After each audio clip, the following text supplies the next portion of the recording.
Please come to order for this June 6th meeting of the planning board. I'll rise for the pledge of allegiance.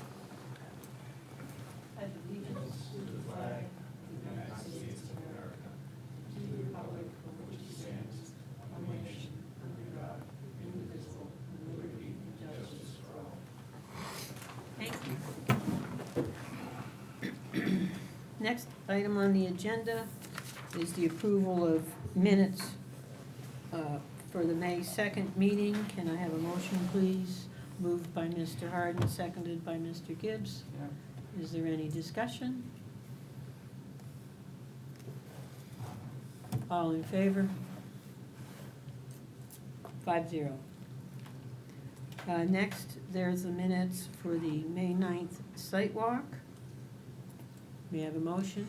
Moved by Mr. Mattson, seconded by Mr. Gibbs. Any discussion? All in favor, please raise your hand. Thank you. And we don't have our alternate here tonight, but we have all 5 regular members, so. Okay, next on the agenda, and I'm not forgetting this time. Is there anybody in the audience that wishes to make a public comment on any topic? I'd say if you want to comment on an application, we just can wait till we get to that. But if you have something else, anybody has anything else they want to bring up to the board, feel free. Okay, guess that's that. Seeing none. All right, next is Pit Stop Propane and Fuels, Raspberry Lane, map 6, lot 24I. This is a continuance of a public hearing. The applicant has turned in additional information and evidence based upon requests from the board.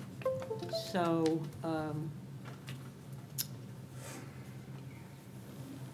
if you could just state your name and relationship to the applicant, and we'll go from there. Absolutely. So I'm Patrick Coughlin with St. Germain. Jonathan Malloy, the project engineer, is here as well. Dennis is where? No, not here. All right. On his way. There we go. And Norma Rugg. And so we have, for the, I guess I asked the board, what I've got is kind of some of the initial slides that we had previously. I can go through very quickly just to reorient us to the site. And then I did a slide for each of the responses to the 9 comments that the planning board provided. If you, what's your preference, I could stop on each one, and if you have questions, ask them then, or I can go through the whole thing and then have questions at the end. What's the board's preference? Let them each go through each issue and allow us to ask a question at the. Okay, that sounds good, and I think as you go through each issue, because we're still in a public hearing, we're going to want to allow the public to comment as well. Sure. Okay? All right. And just for reminders then, here's an aerial view of the site down on 302. Below the 1-lane section where they're paving, just in case on your way out tonight. The close-up of the site is on the corner of Raspberry and 302. And then a closer view shows the existing, let me get my pointer going, the existing propane tank, Quonset hut, a pad for tank storage, and parking area and driveway for the site. Here's a view of the upper area showing the propane tank. This elevated area where we'll be moving the tanks or installing the tanks that were previously at the Naria site, and the corner of the existing propane pad storage. And here's a shot of the parking area and the Quonset hut. Zoning for this site is Outer Quarter District, and it abuts the Rural Neighborhood District. The overview of the project was we're taking the 2 heating oil tanks from the Naria Urban Gas Station, which the tanks have already been removed and cleaned and staged on site. And then we'll be installing them on this site in a new secondary containment dike with loading rack and associated piping.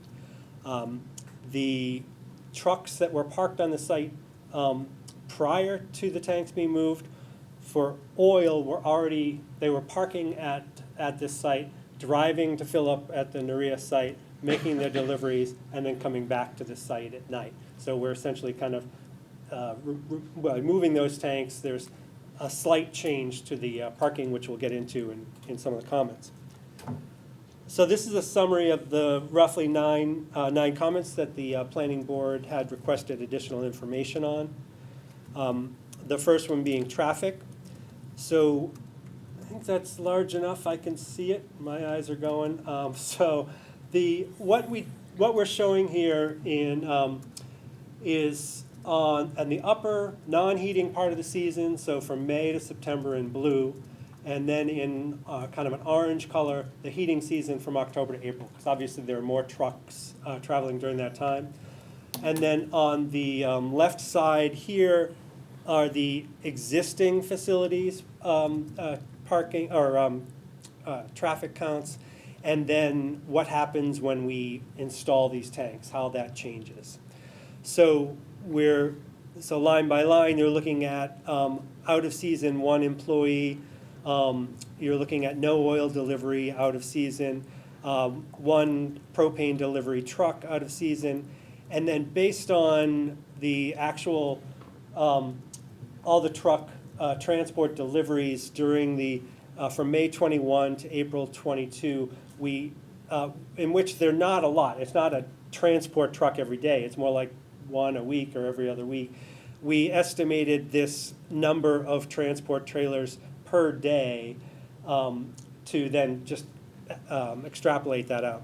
So we come up with about approximately 4.1 trips per day on average. With the addition of the oil tanks, there's all we're adding then is the oil transport trailers, which were also included in those 2021-22 numbers, and so we have a slight increase of from 4.1 per day to 4.3 per day estimated. In season, more vehicle movement. That number essentially, the number of employees increases, the oil truck delivery trucks increase, the propane delivery trucks are also increasing because of folks heating with propane, and then you have the oil transport trailers, which are not in the existing, show up in the proposed. So we go from approximately a half of a trip per day for vehicles from 14.4 to 14.9.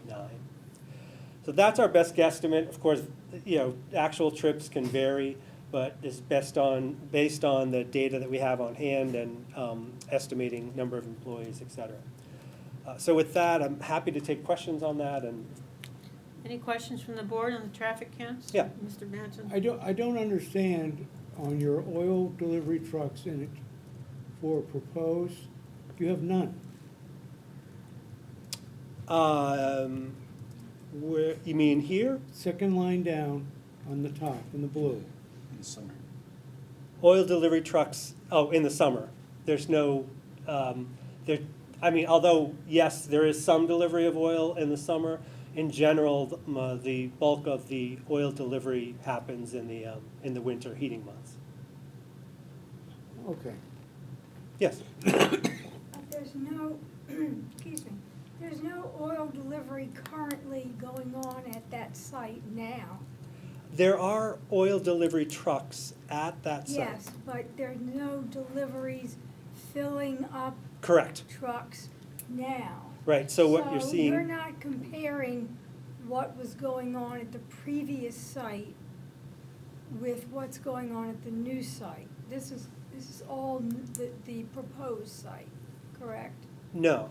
And these columns show the existing facility prior to installing the above-ground storage tanks for oil. And then the right columns show after we install. Existing facility is just, can you just The existing say what that You is? mean the site? Today. The Raspberry Lane corner site? you are comparing apples and apples here. So you're not saying what the trips would be at the old site as opposed to the new. You're talking about what the trips are at this site. I'm not talking about the Nuria site. Exactly. All right. Yes, I just correct. wanted to make sure of that. Yeah. All right, Recognizing that the. My one yeah, point sure. is then that even though the trucks were parking there, were those the delivery trucks that like come to my house? Yeah, If I I mean, get heating oil? yes, And so they're not lining up to be filled up from the large tank, right? They're just pulling in, they're kind of inert. They pull in and park at the end of the day, and they pull out. And presently, or formerly, went elsewhere to get loaded. correct. Okay. And just to. We all could get Right, loaded. and in full transparency, the truck that goes to your house might come from this facility, or it I'm could, talking about size. right, yes, yes. But I mean, All just in terms of And how many deliveries, trucks are normally parked there? so it's two trucks, two oil delivery trucks. I'm sorry, one, one truck. These are two- trips. And then Which- 2 trips in and out each day. So Is you that right? only One- have, One truck? So it varies. Yeah, it varies. So what I was just gonna say in general is that Pit Stop has a number of locations. So if their truck is out for delivery and they're closer to their Casco facility for filling up, they might fill up there, then they might hit a couple houses on the way, and then they might come to our so it's facility. fluid, It's fluid, but this is our best approximation. no Okay. pun intended. Sure. Okay, oh, to Dee, just checking, does anybody else have questions on traffic? Okay. Okay. go. No. Dan, wait a minute, That's Dan fine. does. That's- I just no, have finish. one, in Sure. terms of your existing facility versus your proposed facility. Yeah, The proposed facility currently has nothing. Those trucks leave in the morning, go and fill up elsewhere. correct. For But fuel now- oil, correct. How are your numbers the same at the existing facility and the proposed facility for 2 in and out trips per day? And the existing facility, they don't do, or in the new facility, they're gonna be coming into Raspberry Lane more often than they were. Well, You know what I'm saying? Like, because before they would just leave there in the morning and go, and they would never come back throughout the day to that facility. Right. Now they're gonna be coming in there multiple times a day. Well, it's a question of volume. Yeah. So they would leave from the existing facility, they'd go fill up at Nuria, and they go back, they go and deliver, and then they come back. There wasn't enough volume that they're making multiple trips to the Nuria site. Similar to this, they're not gonna be making multiple trips to come back and fill up. So they'll fill up before they leave. Right, they And fill, then they go, they okay. get there in the morning, they get in the truck, warm it up, fill up, go do deliveries. If they needed to refill during the day, they might come back to this facility, or they might hit one of the other Yeah, pit stop okay. facilities. Thanks, Dan. Yep. Ms. Miller, do you still have a question? No, I was trying to get at the same kinds of things that Dan. Okay. Great, thank you. Yep, are there, just to Sure. stick with traffic, is there anybody from the public that wishes to speak concerning traffic? Okay. Oh, I do have one more Sure. question. The big trucks. Yes. That do the delivery to the large tank, Correct. they would come each morning, let's say, and fill up? No, the big trucks come much less frequently. So during heating season, it might be once a week. Non-heating season, it might be once a month. Okay. So the number that we have on here, this, which, it's a fraction of a trip, which doesn't make sense, but we're taking, if it's 0.05 times, roughly 20 some odd work days in a month, that means we're getting one delivery in that month for the transport. So the real activity is a smaller Correct, truck that we are used to seeing in our driveway correct. delivering, assuming that we heat that way. And what you're telling us is that they're there anyway because they park there. The delivery trucks are there, not the transport trucks. Exactly, that's Yes. what I'm trying, thank you so much. All right, Sure. I think we have one question from a member of the public, if they could. Oh, sure, come on up. This is a little different than the way we normally do it, but I You think okay just, with my leaving just the so we picture? don't- Okay. so we can stay on the topic at hand. Thank you for having me. My name is Gary LaPlante. I am a resident of Bridgton. I live on Raspberry Lane, 72 Raspberry Lane. And I guess my question would be related to this math is based on your current customer, I'm assuming, customer load, customer volume. Sure. What's, any idea of what the rate of customer increase has been? I'm assuming the intent is to have the business grow. I mean, being a business owner myself, I guess my intent is to have the business grow. So I guess for me, it would be good for a resident of Raspberry Lane to know maybe what the recent volume increase has been, so we can get a sense of what the future holds, not just what the current holds. Sure. Thank you.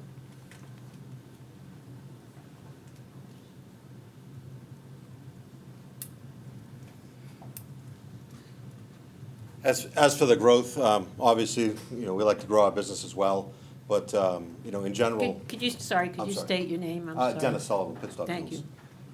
you. Obviously, yes, we'd like to grow as much as anyone else in their business, but, the reality is the oil market is not trending in the right direction for that. So it's really difficult to put a number to that. But yeah, we do try and increase our business as always, as anyone else, but very difficult to put a number to that. Okay.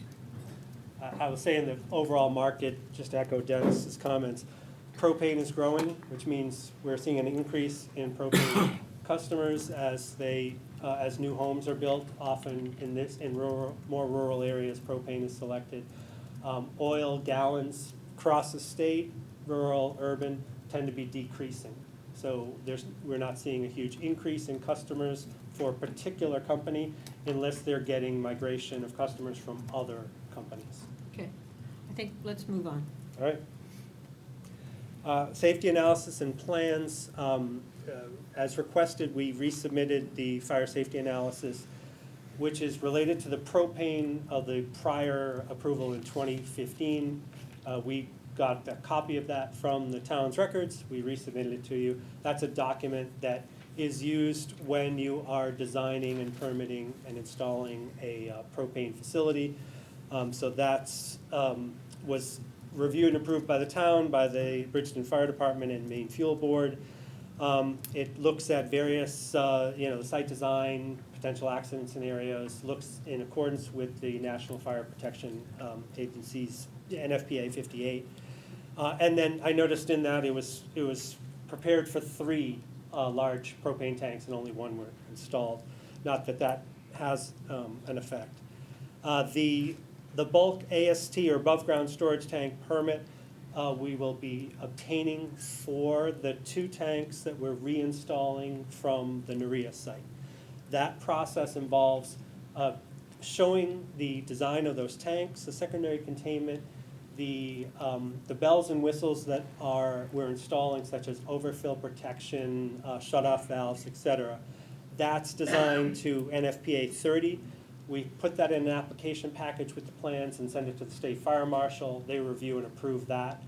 And that has to happen before we put any oil in the tanks. So that happens after local approval, but before operation. So during construction, we would take that through that process. And we have that report in our application? It doesn't exist yet. Okay. That application will certainly be copying the town on that application. We'll be I think we've already, anyway, yes, we can provide a copy.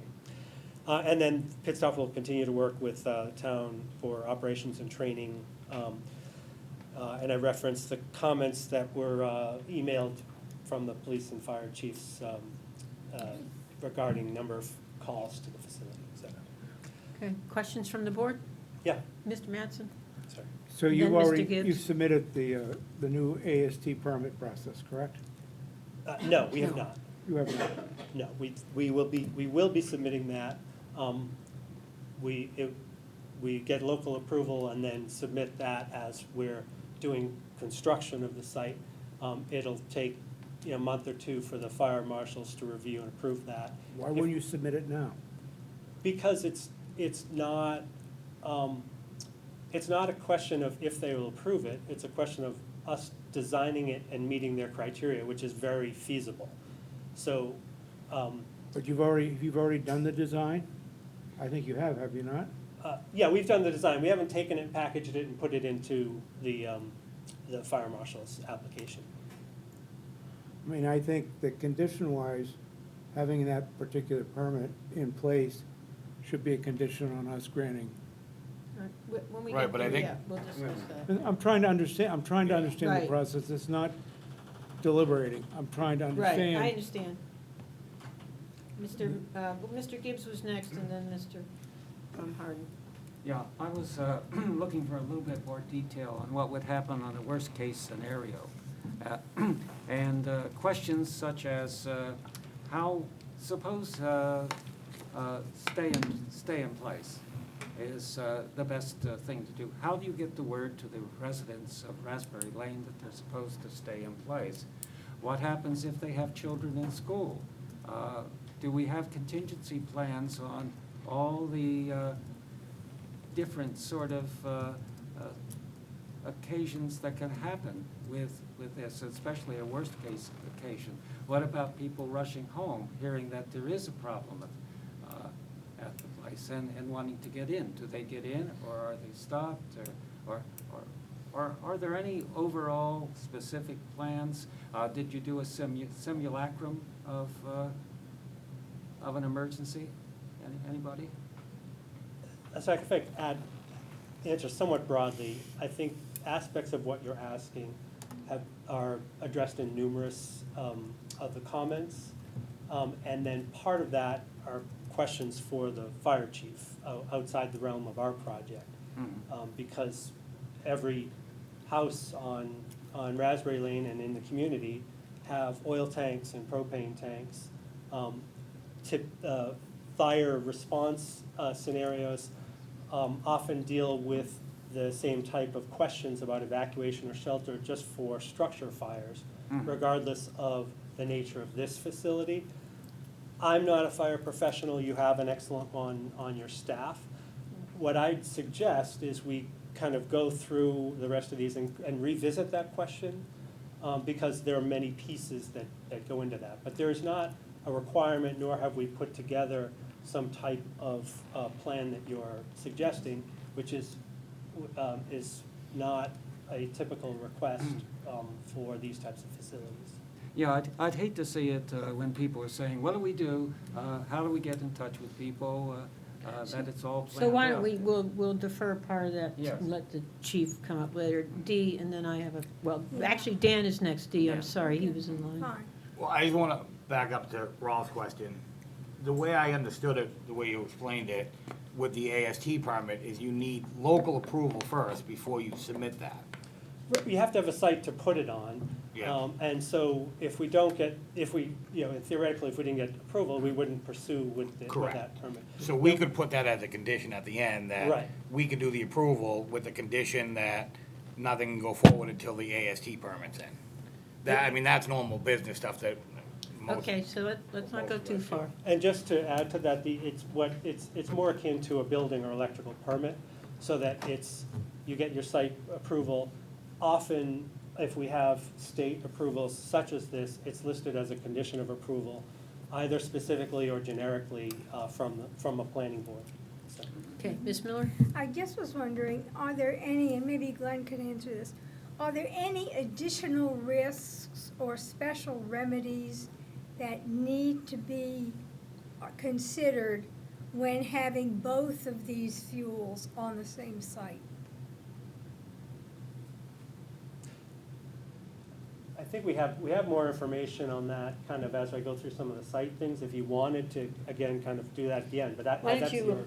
Seems like this is gonna be your bailiwick, Okay, chief, so. And let's just add to what, I'll add to kind of tag on to Dee's question.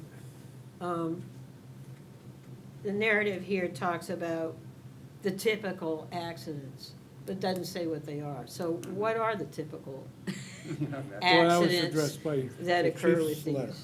these? And the frequency, is it once every 10 years, once every 20 years, once every month? Generally, I'm not looking for a statistical guide. Yeah, as far as, I'll say this, we've had one call at the facility as it exists now, and that was a small leak on a tank that had been removed from a customer's property and taken to that facility awaiting to be used again somewhere else. It was a matter of basically shutting the valve off tight, and that took care of the odor call that we had.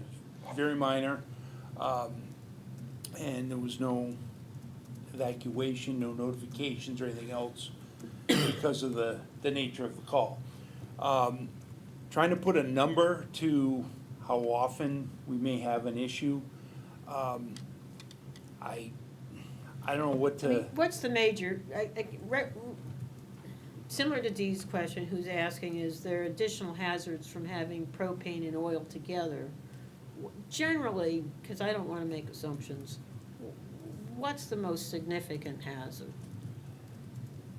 you're dealing with, in essence, two separate fuels. You've got propane, which, as most of us know, it's a gaseous fuel. When it gets out into the atmosphere, as long as it's warmer than 44 below zero, it's gonna be a gas.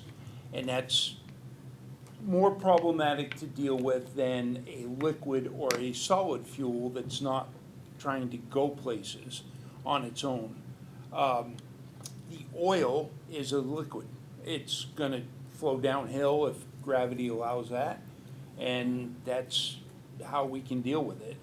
It's not under pressure trying to come out of a tank. And number two, heating oil is pretty stable in terms of the scale of flammable liquids. It actually isn't a flammable, it's a combustible, but it's very hard to even light on fire. So that the hazard is not great with just fuel oil in and of itself. Having the two fuels on one property and one facility, I don't see an existing, I don't see a great risk increase by adding the oil tanks to the propane facility. There's a little more truck traffic. There is a chance, usually if there's an incident in these facilities, it's when the humans are involved. When the product is being transferred either from a transport truck into the tanks or from the tanks into a delivery vehicle. Other than that, the products just sitting there don't create a problem. And with the oil, they have to have, any company, whether it's Pit Stop or anybody else, has to have a containment vessel, for lack of a better word, that will contain everything that could possibly be in those two tanks, along with the transport vehicle, from getting out into the atmosphere. And that kind of contains the product much more than, say, the propane might if it were released from the tank. So it is easier to deal with that in that regard, as long as the containment vessel or the containment system is properly designed and maintained. Okay. Thank you. I guess Ken has one more question then. Yeah, just one question. Is the propane vapor combustible or easily ignited? Yes, it is. When the propane comes out, it's in the tank, it's a liquid. When it comes out into the atmosphere, like I said, as long as it's above 44 below zero, it becomes a gas very quickly. And the gas will go, to a certain degree, it's gonna be heavier than air, much heavier than air, so it's gonna tend to go downhill. It's gonna seek out low-lying areas, ditches, or, any sort of ravine or anything like that. And that's the area where you want to keep people out of and away from. It is possible with the with the vapor. Usually you can see it because it's a white cloud in the air because of the moisture. And with that, there is ways to control the vapor flow to do certain things. It can be done with either fans, with hose streams that move a lot of air and water both, and you can push a plume in a certain direction if that's needed for an evacuation. And the other tool that we have that we've used for some ventilation purposes, and it would work for this, is our airboat, which is essentially an airplane propeller that moves an incredible amount of air. And that's certainly something I would have in my mind to use if that were appropriate, if vapor control was needed for the propane. Yeah, is the vapor toxic in any way? No, it could be an asphyxiant if there's enough there. In and of itself, it's not a toxin, but if there's enough there that it excludes the oxygen that somebody can't breathe, then that obviously causes problems for us as human beings. But in and of itself, it's not toxic. If you get some in your lungs, it doesn't create problems, as long as you can get enough oxygen as well. But it can, in certain situations, particularly a confined space or something like that, it could dispel all the oxygen. Okay, one last question, I don't know if it's for you or for Mr. Malloy. Is the AST permit taking the place of an FSA? Because the current FSA, the fire safety analysis, is for the propane tanks.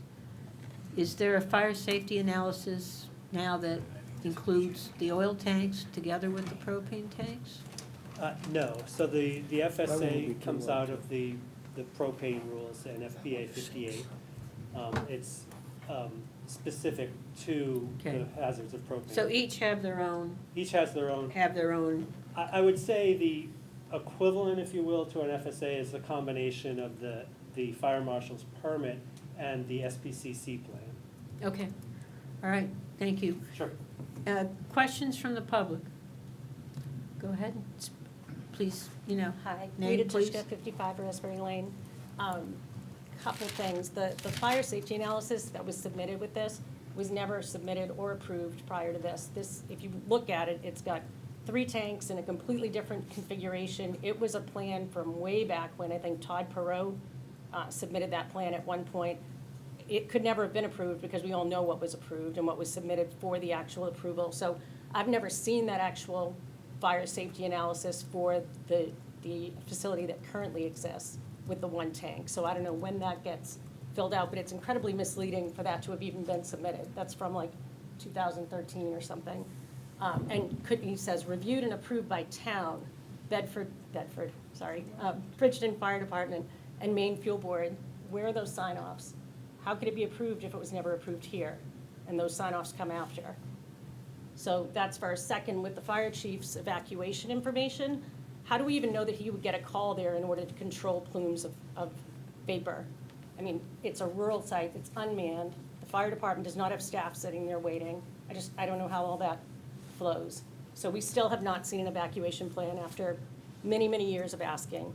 And what the chief submitted hours ago today is not an evacuation plan either. Thank you. Yeah. Since we're really dealing with the addition of the heating oil, is it appropriate to discuss any of the Prior. information dealing with the prior application? They submitted it. Well, that's a good question. I think my question is, Because if we argue that, we're back where we were years ago. right, I agree with you. I think,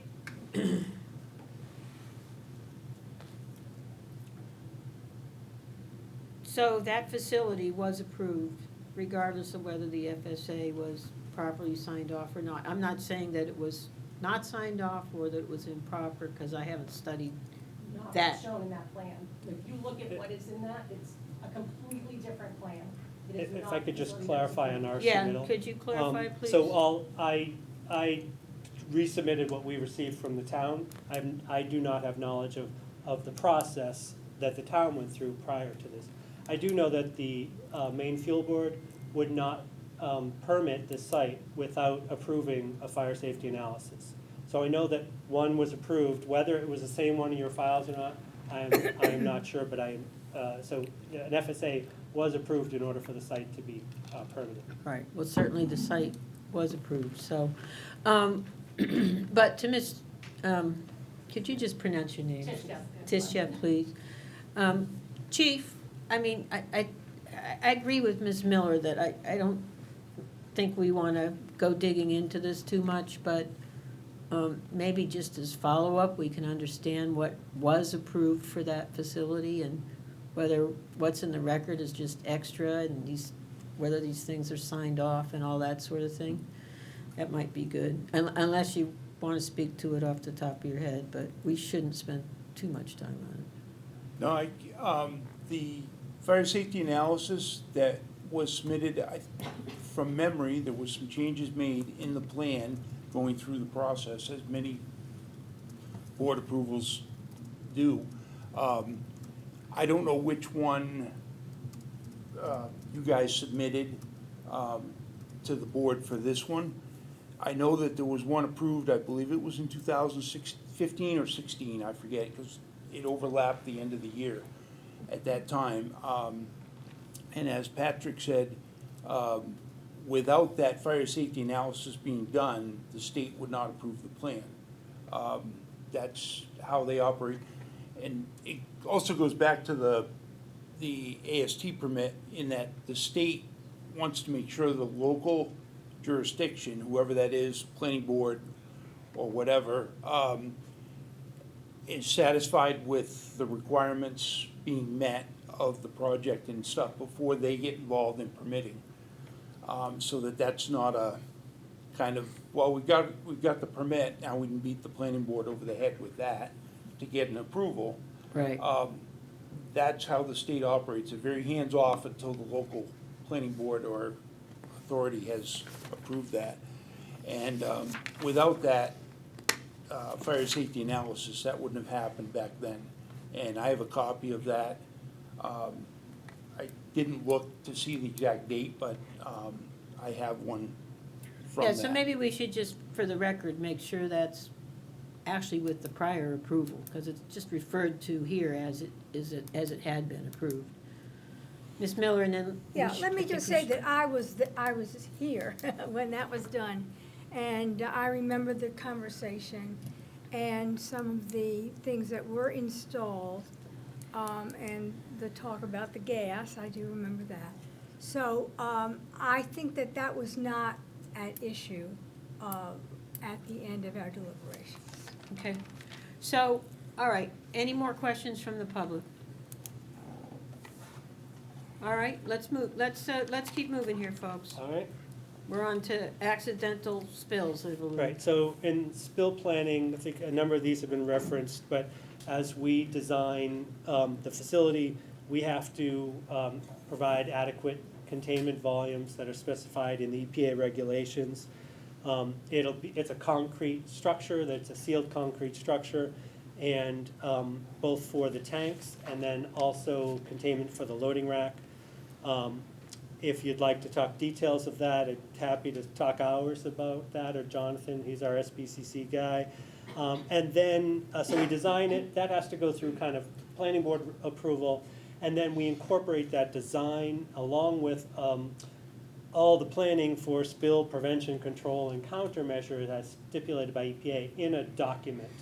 And that document is used for any tank, any facility in the United States that stores greater than 1,320 gallons of oil in bulk, meaning 55 gallons or larger. And similar format, it's just the plan is scaled up or down depending on the volume. This is a very small site. We have SBCC plans for marine terminals, for bulk oil facilities that have hundreds of thousands of gallons. So just to put it into context. And then Maine DEP is involved. EPA regulates the SPCC plan, but Maine DEP has a role in that. If they show up at an oil facility, they're gonna be checking for adequate spill response equipment, evidence of spills and staining, whether the facility maintained records of those spills and called the department in, and whether or not they have an SPCC plan. And if they don't, they're calling their friends at EPA, and EPA that would then show up. So questions regarding that? Okay. Anybody from the public? Please state your name. Rob Tishka, 55 Raspberry Lane. My question is, this facility's changed hands several times. Does the permit go with each person? You just buy like you buy a car? Or does a new permit have to be issued for each owner? I think that one's for you. I'm happy to answer, although it's in your purview as well. Land use permits go with the land. If there's a change in use, then there would, whoever bought it would have to come back here. If the facility, typically if the facility sat for more than 2 years, then that also triggers kind of a change in use. Or if the new owners decided that they wanted to.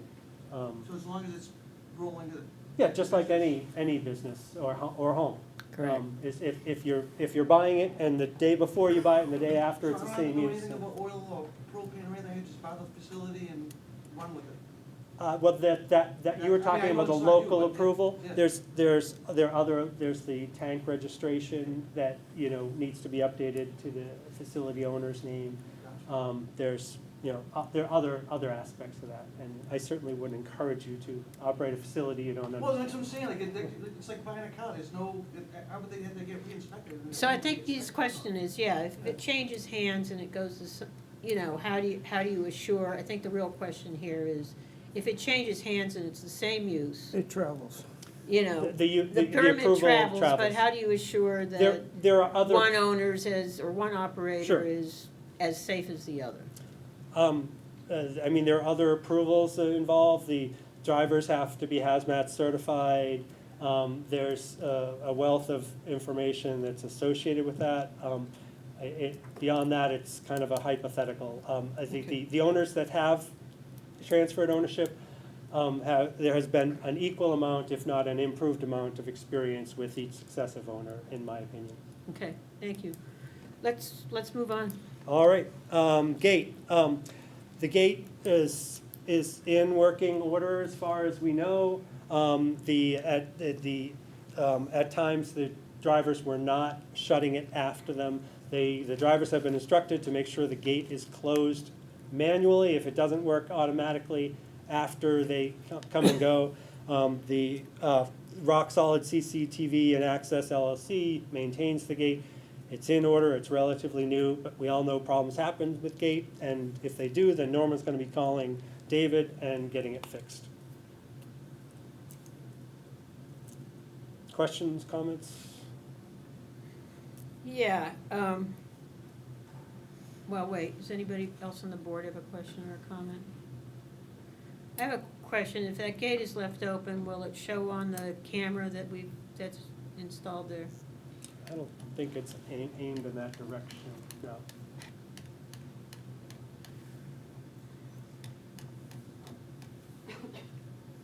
I guess, how is this different from what's been done in the past, when it's been left open quite a bit?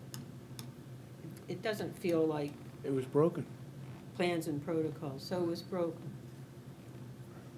So now it's operating. It is operating now, I can't tell you the history of whether it's been running or not. Ken? Yeah, I would assume that the main problems would occur in the winter. Sure. When the snow prevents the gate from Exactly. moving back and forth. And so there isn't a person who's on this site permanently in any way. Correct. There's no one to shovel the snow or to remove it so the gate can close. Well, just like any business, when the first person shows up, they have snow removal services, and then if the snow is collecting near the gate, they take care of it. Mhm. There's a whole debate with gates, whether you should have an electronic or a manual one, not just exclusive to petroleum facilities. typically facilities opt for the mechanical gates because it limits human injury. Because moving those manual gates often results in back strain and such. But then with the mechanical comes the potential for it to break down and needs repair. This is one of the better gates I've seen for most of the facilities we see and inspect. In terms of it's new, it's relatively in good shape. Yeah, I guess I share a little bit of Ken's concern, primarily because I know we said the gate was broken, but we don't know how it got broken. And we've, even at your meeting last time you were here, the gate was observed to be open even though it was supposed to be working. So I understand the drivers had been instructed, but I would think there's gotta be some sort of check, particularly in the winter, to make sure it's operating well. So somehow, whether it's the drivers that go there or something Sure. else. So that's my comment. And in general, when items of this nature, in terms of relative scope, come up, planning boards put it as a condition of approval. And if there are repeated violations, it becomes a code enforcer's job to follow up on. Okay. So I don't know what we could do beyond that. Okay, questions from the public? Mr. LaPlante? Would you like me to reintroduce myself? No. Okay, well, thanks for having me again. I guess my first question would be, has the gate been fully operational since our last meeting?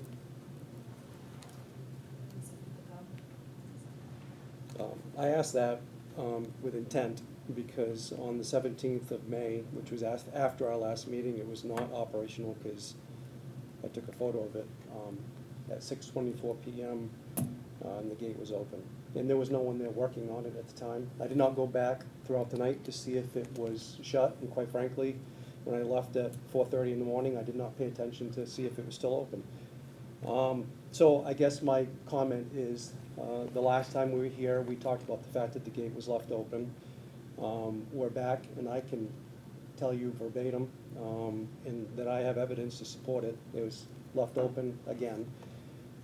I would recommend if this project moves ahead, there's some indication of timeline to repair, some requirements associated with that. Perhaps there is an alarm associated with that. You know, as time goes on over the last several years, our society hasn't become less violent, it's been more violent. That certainly is an area of concern for me as a citizen of this town, of this state. And I think this should be taken really seriously. Thank you. Okay, thank you. I appreciate your comments. Could you just submit your photo to staff so they can put it in the record? Would you like to move to the next? Let's move on. So camera, it was required by the previous town approval, and coincidentally, Pit Stop was using it for tracking delivery vehicles, and then that function was replaced by using electronic tank monitors. So they weren't checking it as often. When the chief went to check it a number of months ago, the link to the camera was not functional. As far as we know, the camera was functional. What the issue is transmitting the feed through Spectrum. And Spectrum made a change to how they treat that type of data stream, which knocked out the viability of that link. The folks at Pit Stop are working with Security 101 LLC to try and reestablish it. It hasn't been fully fixed yet, but it's something they're continuing to work on. We know that technically it's possible to continue to transmit security camera information via the internet. So part of it is just challenging working with Spectrum and the settings that they have, and they're not incentivized to make this work. But there's got to be a technical solution, and if the current vendor can't make it work, we'll find another vendor to make it work. So again, we can continue that as a condition of approval and provide it. I think a larger question, and this is a kind of gets at the chief's comments and more reality, is that this is an unusual thing. We work at petroleum facilities across the state. There aren't too many cameras. If there are cameras, It would be if a particular facility has security concerns and they do it. Typically, fire departments not only don't have the staffing to monitor a camera, but its usefulness is very limited. So we can fix this, but I guess I asked the chief, is anyone gonna look at it? And does it matter from that perspective? But that, I don't know that we can change that. That was a condition of approval of a prior approval with a prior board. So it's not clear to me that we can remove that. It's not on the table. that's Yeah. fine, we will fix it then. Yeah. Quick question for the chief. Is this the only security camera that's on the web, if it's working?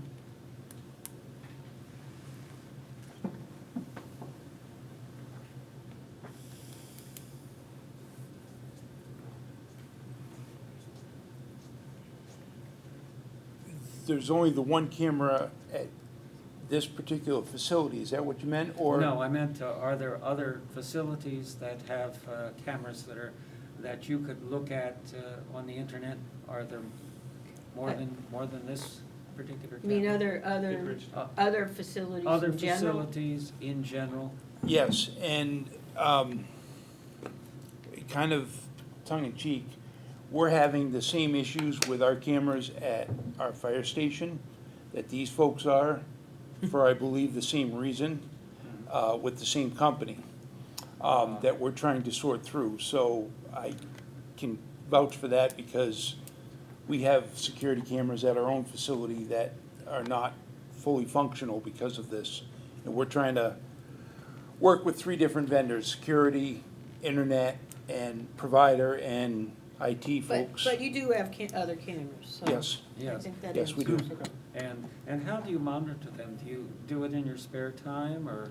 No, we don't actually monitor them, and the purpose of this camera request came about during the first approval of this project, so that we could look at, if we got a call, say at 9 o'clock at night, and I'm leaving my house to go on that call, I could look at that camera before I arrive on scene yes. and have an idea, I don't see anything except the chipmunks running around, or I see a big white cloud of vapor that's gonna cause a big problem, and I wanna get a lot of help on the road I see. that much quicker. Or the gate was open and somebody- So it was more to get earlier eyes on the site, if a call were to come in, not as a monitoring type of device. Yeah, okay, I see that, that's good.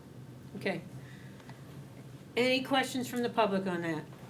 I have a question. Oh, go ahead. Sorry, Mr. Madsen. Does pit stop or fuels in any of their sites have security cameras checking gates or facilities? Any security cameras checking gates Or facilities? or just Or just reviewing, having surveillance on facilities? any security surveillance at any of your facilities? Recently installed in Gorham. In Gorham We're looking recently. to expand that across the platform. And in Gorham, Oh, come on. what does the camera do? We And recently, who reviews it?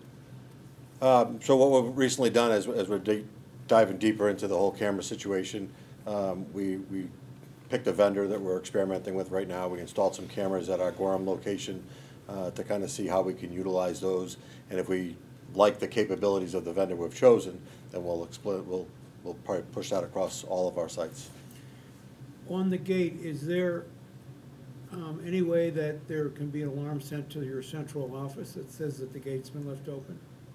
I don't know that, but I heard that from an earlier comment, and that's something that we'll be following up on to see with our current vendor, if that's something we can add, that if I get a notification to know that that gate is open, then I can certainly follow up with it immediately. Because personally, I think that the monitoring of the gate should be your responsibility, that it's shut all the time. Mhm. So, thank you.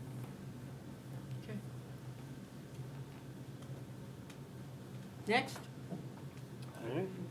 Did you have a question? Well, I do. Sorry. And I was trying to send a photo, so I might have missed something. So if I did, I apologize for regurgitating something that might have already been addressed. Do we have any indication of how long the camera has not been working? I mean, it says months, which is ambiguous to me, so is No, that but 1 why do you month? ask? Well, is it 1 month, 18 months, 24 months?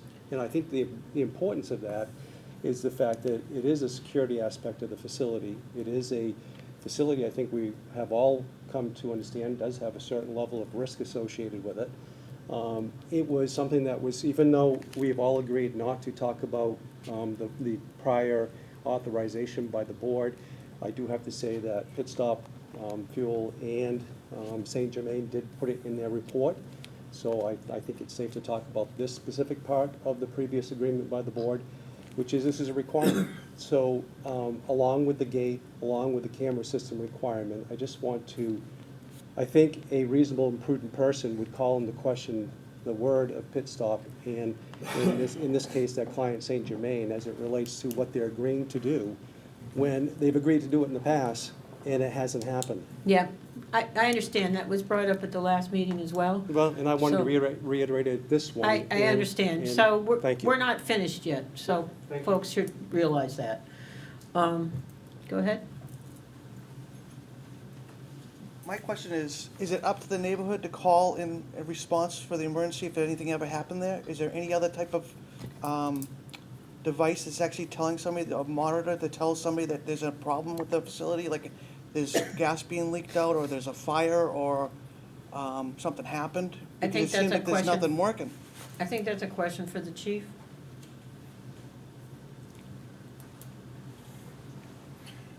There is not, excuse me, any sort of detection device at that facility. It would be up to somebody in the area, either hearing something, smelling something, seeing something, to call us and let us know. So it could be too late by then. Potentially, yes. I don't know what. But that's is a- the case with any fire and any accident, is that not When you can't true? pass it, there's no way out of the neighborhood.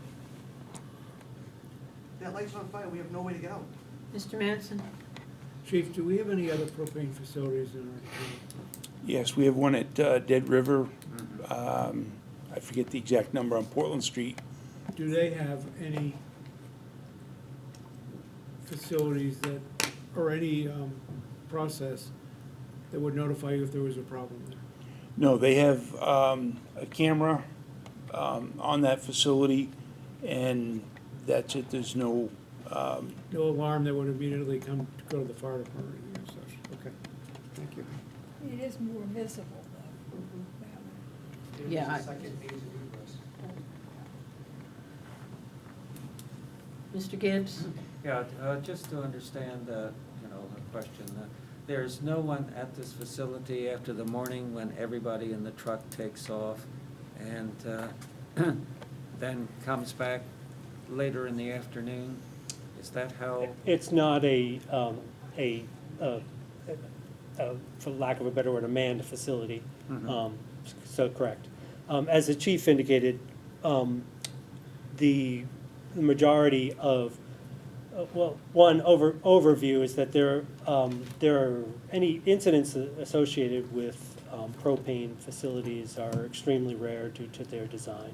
When they do happen, it's typically involved with the transfer operation in which personnel are on site during that transfer, and so notification is made at that time. If something happens outside of those hours, there are provisions, but that happens at whether the tank is 30,000 gallons or the tank is 500 gallons at a home, that the gas is odorized so that it's easily detectable by humans. And I just do want to make one clarification. We provided the FSA because it was requested of us, not because we were putting it in as part of the application. And I take issue that we have misrepresented anything, so I just wanted to rebut Understand. that comment. Okay. Next. All right, similar sites. So we were just talking about similar sites. Petroleum's been around for at least over 100 years. I've got propane and oil at my house. Many folks do as well. As we've grown in use, these facilities for storage and transport of this stuff have also grown. most residential properties like my own have heating oil, propane, kerosene, or natural gas, including the residents on Raspberry and throughout the town. Current codes, designs, and operations generally make fire and safety incidents regarding those fuels very rare occurrences, thankfully. You asked me for similar sites. So this is just down the road in Casco, right on 302. You've got a dead-end road that goes to a handful of residents at the end. You've got a bulk facility. In this case, it's actually a pit stop. 2 30,000-gallon propane tanks, 15,000-gallon fuel oil, 8,000 gallon kerosene, 7,000 gallon diesel. All of these sites that I'm showing you, and I've got a dozen slides, I came up with in just a half an hour of looking at some of the facilities I know from working in the state, but I can come up with just as many more in another half an hour. AmeriGas in Lewiston, we have a facility that has 30,000 gallon and 18,000 gallon propane tanks on a dead-end road in a more densely populated neighborhood. Hay Street in Lincoln for Dead River, we've got a dead-end road. We've got a fairly large facility with over 180,000 gallons of fuel. And to bonus, they've got a sewage treatment plant at the end of the road as well. So you've got gas on either end, if you will. Lovely place to live. Here closer to home as well, in the vicinity of Raspberry Lane, you've got a 8,000 gallon diesel tank at the DOT yard that abuts the property's existing. We have CN Brown facility, also, very close to the end of Raspberry Lane, has fuel oil, diesel, and kerosene over 40,000 gallons of fuel. A little further down the road, our schools, Lake Region High School and Vocational School, has over 20,000 gallons of product right next to all the school kids going to school.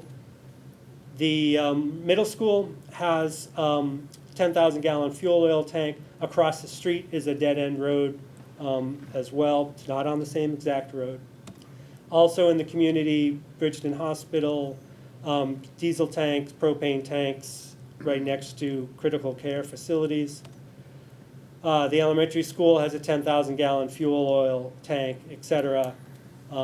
So these tanks are permitted throughout our communities, and if you want more facilities specific on dead-end streets, I can find them. I gave those 3 examples plus other close ones.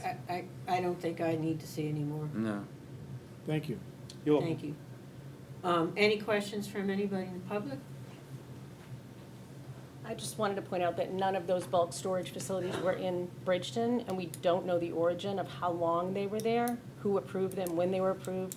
Zoning, planning boards, ordinances exist because of poor planning, and these could have been there for 40 years for all we know.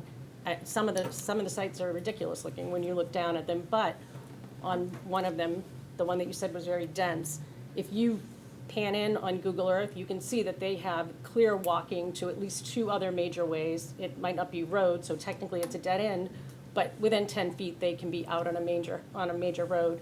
Unlike us on Raspberry Lane, where if we have to evacuate to the end of the road, we've got dense woods ahead of us. So again, I just feel like this isn't really telling the same story for a plan that was approved in Bridgton 8 years ago under a certain ordinance. We don't know what the ordinances are in these other towns, so just wanted to point that out. Thank you.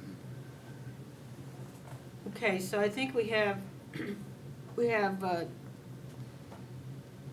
the update, the stormwater report, and you obviously updated the site plan, including the grading, and the soil survey. So let's try to move through Sure. those. We are running a bit late based on our agenda, but let's, trying fine. not to rush folks here, but I think these items are a little more straightforward. The previous approval did require design and submittal of a stormwater treatment structure and phosphorus export analysis. We inspected the facility, which was installed, I'm guessing, around 7 years ago, and it needs to be upgraded. So rather than trying to, dig up someone else's design and redo it, we just designed from scratch. So we reran the stormwater analysis for the town's requirement of 10-year storm. We did the phosphorus analysis as required as well, and then provide this structure. We'll have sufficient detail for Pit Stop to construct this in accordance with these criteria, and that will resume stormwater treatment as required by the previous approval. Any questions on stormwater? Any questions from the public?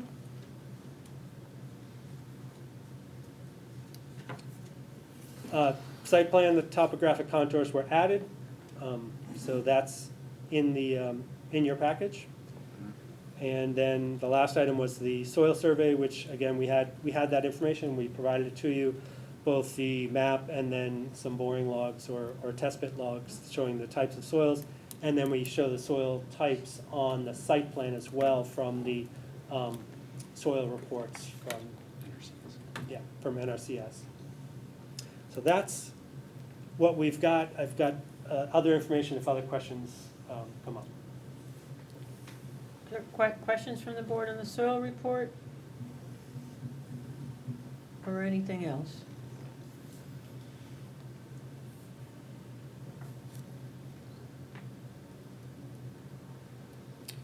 I have one question, is just, can you remind me remind me the state and federal approvals that are required for this? Even if there are none? Yeah, no, I've got that slide on here, which make it easier. There we go. So we've got the. Okay, that's in the application, right? We believe we summarized it in the original submittal, but I'm happy to provide a copy of our slides to you as well. I think because you've been showing them here, I would consider it. Yeah, They're part Should of be the part of the record. record, Yeah. yeah. sure, happy to. So that to send would those. be good, I think. Yep. So you have a combination, it's primarily EPA at the federal level and state fire marshal and DEP at the state level, plus Maine Fuel Board. And what order so we know the order that this happens with the state fire marshal, the Maine Fuel Board, and then FPA. What about EPA, So MEMA, and DEP? Those happen after our approval or before? So there aren't specific, it different for each one. With EPA, there's not an application or a permit. We're required to have an SBCC plan Okay. functioning before operations. And then they have the ability to inspect and enforce if we don't. DEP has, similarly, there's no, we're underneath any Land Bureau permitting thresholds, which would typically come in if we exceeded 1 acre or 3 acres of development. We're below that. So their oversight is limited to oil spill prevention and enforcement and SBCC plan. Fuel Board has an ongoing inspection requirement in regards to the LP facilities, but there's no additional approvals needed from those folks. Okay, thank you. Tara, can I ask one more question, please? Yep. And I know we're running over. When were the existing tanks that have been removed, or the pre-existing tank, when were they removed? I want to say it was last fall that they were, So you've gone through a heating season without a local right, so there, tank. Pit Stop has a number of facilities in the area. And so in any normal season, they prefer to drive the shortest distance possible. So Right. to service customers in the Bridgton area, they were going to the Casco facility we showed, they were Now, going to I others. understand So, all of yeah. that. I was just wondering what the time Yeah, was. so over this last winter, they were. And you've been functioning without this facility or any facility in town, but I'm sure it's been an inconvenience, but. There I are just other wanted to- facilities in town, not Pit Stop. Yeah, but you can't access those. Well, Do I you don't know access what, those? I don't, do you have agreements with that? What are you trying to get at, Ms. No. Miller? I'm just wondering how long they've been functioning without any of these tanks.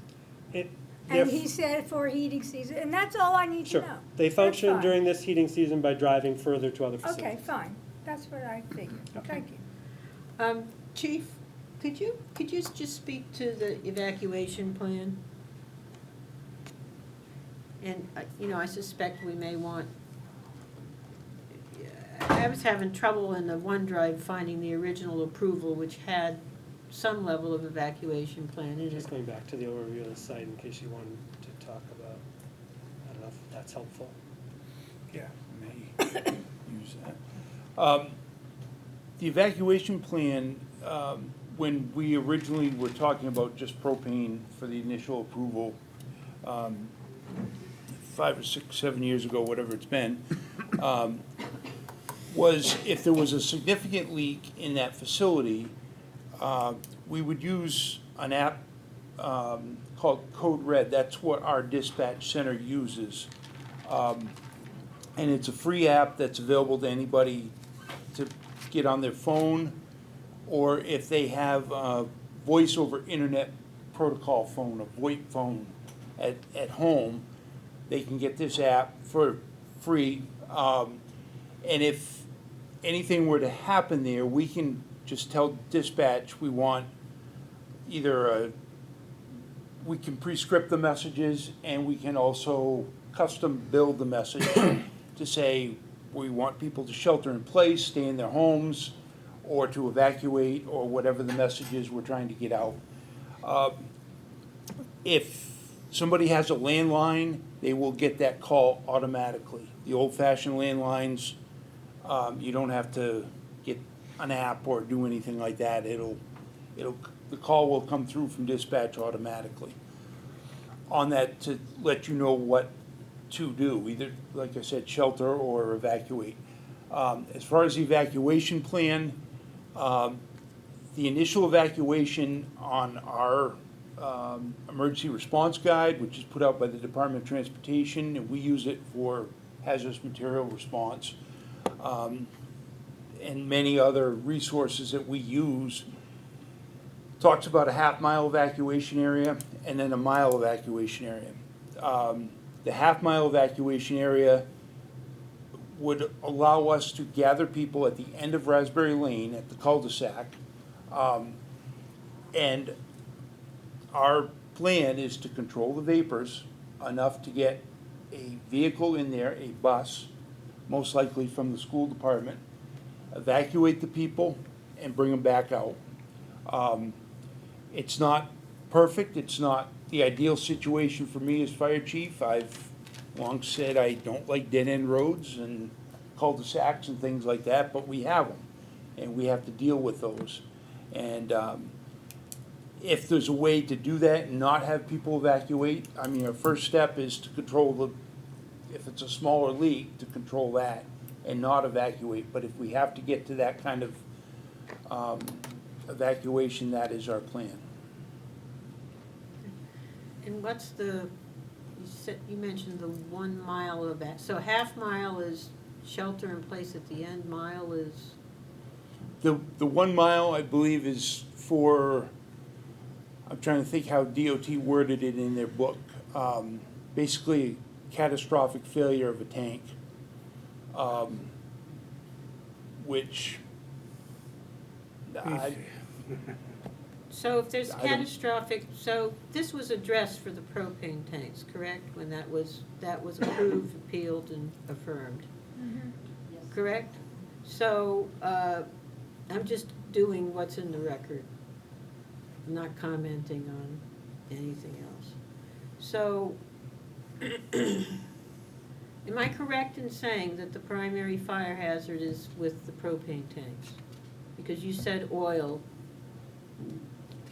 you have a hard time lighting it on fire. there's less risk of ignition, and there's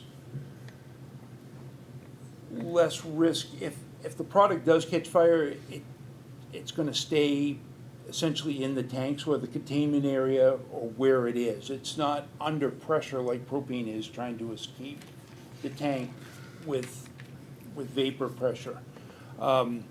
So in that regard, yes, it's easier to deal with, and it's gonna stay put, if you will, versus potentially a vapor cloud. Once it ignites, I've seen plenty of videos where like a relief valve lets go on a propane tank, and the gas is venting under pressure for whatever reason caused that, and it ignites, and the vapor burns off right there. It's not spreading anywhere. As it comes out of the tank, it ignites and creates a plume. well, it's not really a plume because Like it's a on fire. blowtorch. It's more like a Yeah. blowtorch. Yeah. But it's gone at that point, consumed by the fire. What, I guess the worst case scenario is the unignited vapor in a cloud that is drifting somewhere.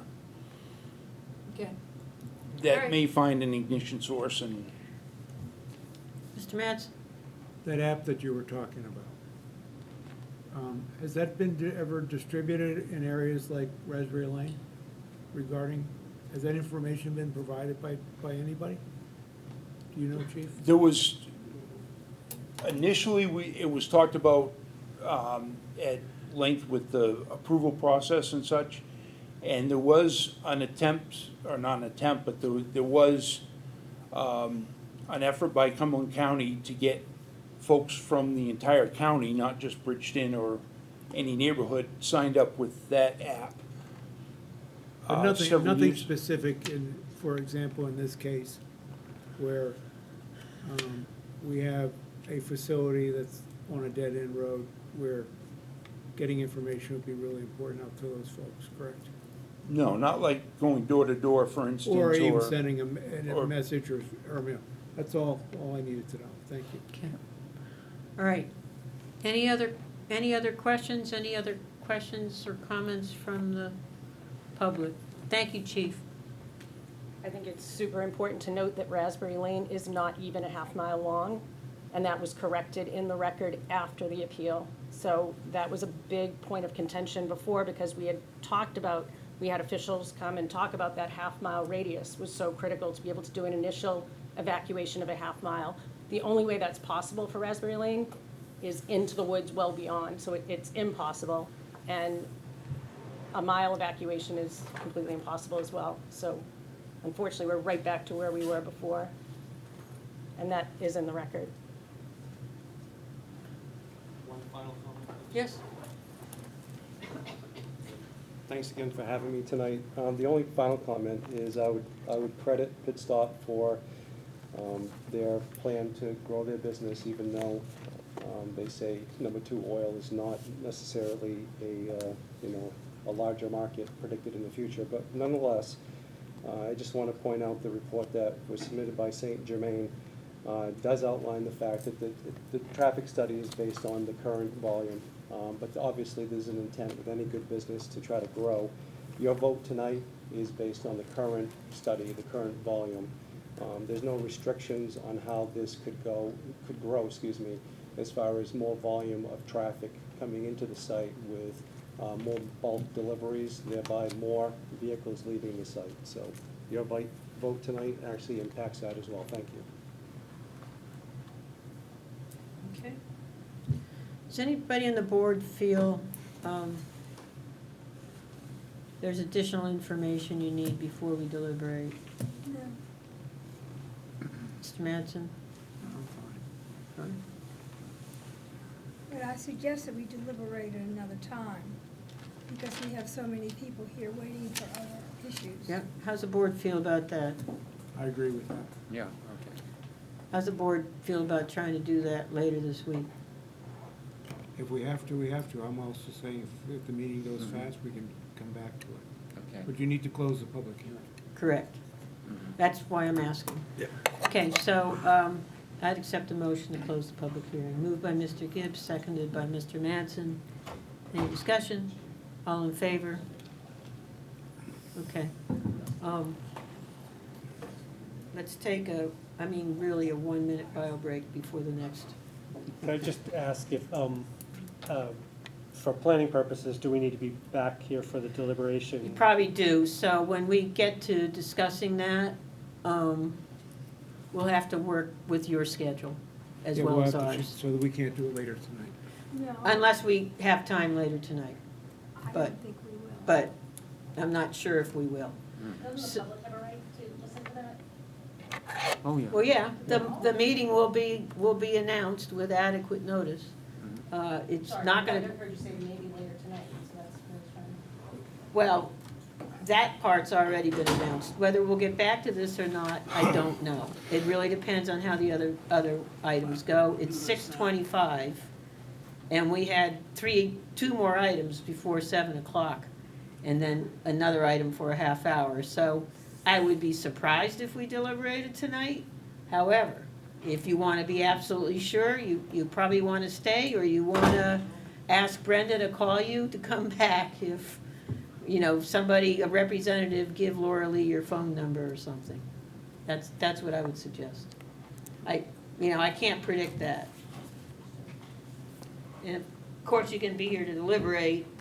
When we deliberate, generally speaking, with few exceptions, it's discussion between the board. If we have things that need to be clarified by the applicant, occasionally we will ask for that. Deb, I think we should reconsider just deliberating now. I mean, we keep putting meetings and meetings and meetings upon ourselves. We're all here. Let me take my bio break, Yep. and then we can see if the board wants to reconsider. But we have a lot of people waiting right now. We're back. Mr. Harden made a suggestion to deliberate tonight. Does the board wish to reconsider? Do you want to vote not to deliberate tonight? What do you want? What's your pleasure? Mr. I would Gibbs? prefer not to deliberate tonight. Just because of what we've got in front of us. Right, but then we're talking about adding another meeting sometime this week or next week before the next election. We all have lives to run. I mean, I know personally, going through my approval process for my project that I did, the amount of meetings that we kept having to have, it's a financial burden to applicants. Because you have to pay your engineers to come back here. Everybody's here right now, the public's here right now. I mean, yeah, we've got other items on here, but you know what? They've been coming here for 7, 8 months. I don't think it's Or been 3 7 months, or 8 whatever it months. is. Yeah. This is our third It's meeting. been years. This is the third meeting, with the second one was a public That's hearing. just my opinion. Okay, so does somebody want to make a motion one way or the other? I move that when can we have a date? Does Madam it have to be 12 days? No, No. the date can be, And the other issue that I have with it is we have an election coming up next week and 2 of us might not be here. that's why I want to hold it before the election. So if we're missing one person, we have an alternate. So, I propose, So why don't we do it next Monday? Monday is, what's the date of that? It's the 11th, right? The 11th, 12th. Well, That's, 12th. Does that work for you, Mr. Gibbs? yes, it does. Ms. Miller? Nothing works for me, but I'll manage. I'm good. So in other words, you'll be here. I'm always here. Okay. At 5? Mr. Harden said that he has a full schedule. If he has any If we can chance of do being. it start at, say, 4:30 and be done by 6:45, I can do it. That's a beautiful thing, that's fine. Okay. It's fine with me anyway. Okay. I know, Miss Miller, that's, Can we do 4? Do I hear for 3:30? it's a special meeting. I'm happy to do it at 4 o'clock if others can make it. Is that all right with you, Dan? Or is 4:30 better? No, 4 o'clock's fine. Okay, right. 4 o'clock. All right, Earlier 4 the better. o'clock. I'll be here, if you have to be there. Okay. Just ask the applicant if- So, Is So I that make a okay with motion the that we applicant? hold a yeah, special meeting. can you be here Monday at 4? I can be here, Dennis. We just Does need, that work?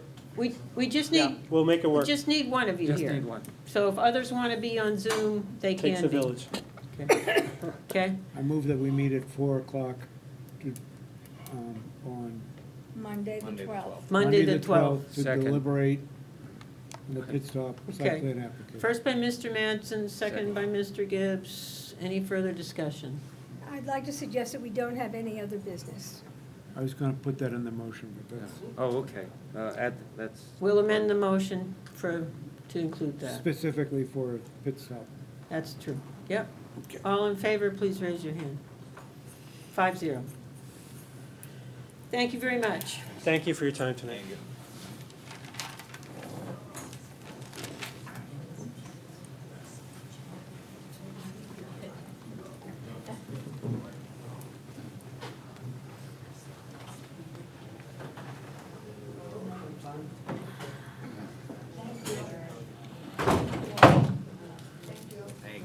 Thank Good you night. for coming. Good night.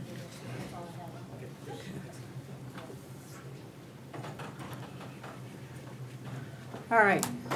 On to the next agenda item, Bridgton Storage and Consignment Expansion, Portland Road, map 9, lot 72.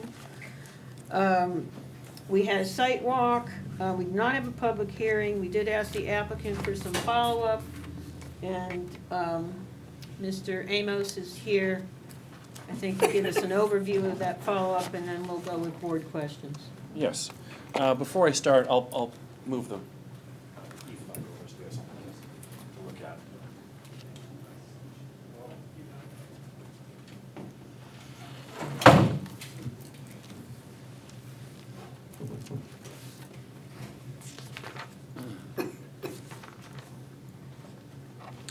Okay, yes. At the last meeting, there were 3 primary questions. The first question was, obviously, this site is located within the inner corridor and the shoreland zone, the limited commercial portion of the shoreland zone.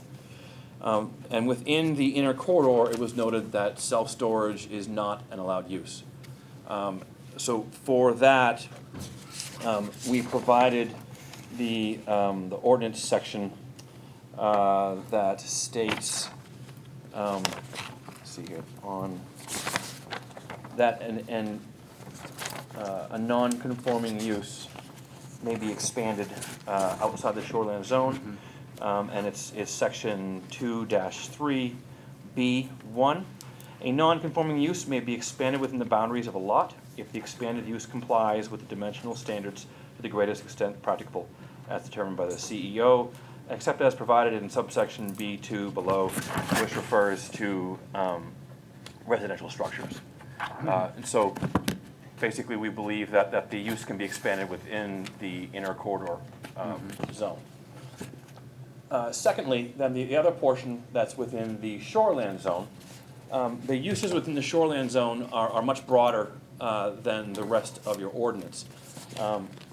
So the shoreland zoning schedule of uses located on specifically on page 58 of your ordinance shows that commercial uses are allowable within the limited commercial zone with planning board approval, with the caveat that the basically it lists 10 or 12 businesses that are not allowed within the shoreline zone, and they are all specific to facilities that have heavy-duty chemical storage and use, and they are auto washing facilities, auto or other vehicle service or repair operations, including body shops, chemical and bacteriological laboratories, storage of chemicals, including herbicides, pesticides, or fertilizers, other than amounts normally associated with individual households and farms,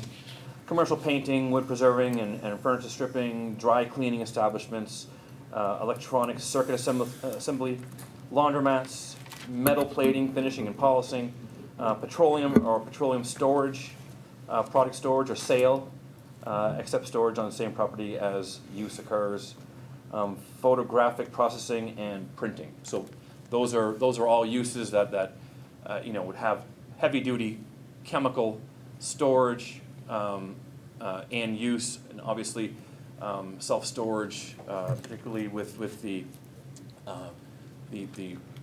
bylaws and owner agreement doesn't meet any of those. The third piece was about the wetland that is shown on your shoreline zone map. So step over here. This area right here, okay, on your shoreline zone map is mapped as a wetland area. So certain wetlands in your shoreline zoning ordinance require a 75-foot setback from them, similar to streams. So, however, the setback is defined. So you provide information that the lots within the shoreline zoning include a minimum 75-foot shoreline setback of 75 feet from the normal high water line of other water bodies, tributary streams, or the upland edge of wetlands. And the term upland edge of wetlands is defined in your ordinance as being the boundary between upland and wetland with the purpose of a freshwater wetland where the upland edge is formed where the soils are not saturated for a duration sufficient to support wetland vegetation, but such vegetation is dominated by woody stems that are approximately 20 feet tall or taller. So trees are beyond the upland edge of wetlands as defined by our ordinance. And where I think this language comes from, so the DEP language for streams and for emergent wetlands, both of those have a 75-foot setback from them. And emergent wetlands are open water wetlands, lily pads and cattails and those kind of things for wading bird and waterfowl habitat and sometimes fish. And so those wetlands are protected by the state. I believe what the intent of the ordinance was that those wetlands were to be restored. So as you saw on your site walk, and as you see by the aerial photo here, those wetlands in that area are forested. So by definition, they are de facto beyond the upland edge of wetlands. So they're still wetlands, they're forested wetlands, but they don't have the special 75-foot setback from them. And so we are not impacting those wetlands, but we do not currently have a 75-foot setback because I don't believe the ordinance requires one there. So I think those were the three main issues that we discussed. And I'm happy to go into more than that. And we certainly sent that information to the code officer, and I believe she reviewed it and is in agreement, but she's right here. Okay. May we ask what Yeah. her decision is? Well, we can ask her interpretation. Well, At the end of the day, we have to make the No, I decision. mean what her interpretation is. Yeah. Ms. Day? So on the National Wetlands Inventory, it is listed as a freshwater forested shrub wetland. So it is considered a shrub, a forested wetland. I do have a couple of contradicting documents. Go ahead. Some of them are, I have one that's showing that it's freshwater and one showing forested. My suggestion at this point would be to have it a wetland delineation done to determine that, because it is a burden of proof by the applicant to have it done. I did supply the one from 2016. I did put it in your OneDrive. I thought it was kind of vague, but that's up to you guys to determine if you feel it's adequate. Okay. I have a question for Mr. Amos. I don't know if it's for Mr. Amos or Mr. Lopez. But the original application had a wetland delineation by Mark Hampton. But however, and that's been referred to, however, we don't have a copy of that delineation. We do have the maps from the prior application, but we don't have a copy of that wetland delineation. And my question really is, I would want to look at that, or I happen to agree with Brenda, I would want to look at that in order to know whether Hampton made any comments on the wetlands that are on the north side as opposed to the wetlands on the south side, which I know you had to build around those wetlands. So, Mark Hampton, when he's hired to do wetlands, doesn't always produce a report. It's only when asked or required. So his delineation is basically, he sends it to us in a GPS file, and that's on the plans. So the wetland lines, the wetland boundaries are Mark's work. But we can certainly get documentation from Mark Hampton. Mark Sensi also was out, I think he did the vernal pool delineation there, so we can. I guess because there's some conflict, at least for me, and I'm just one member of the board, I happen to agree with Brenda that it would be good to get a delineation. Before we go there, though, I do have a couple other things I want to bring up that might be, so but first I'll defer to anybody else on the board that has a question. About wetlands or about anything else? About anything else, but I have one significant item that needs to be brought up Why don't you fairly bring that quickly. one up? Yeah, so we go can- ahead. Let's hear it. So, one of the dimensional standards, which is, I believe, on page 37.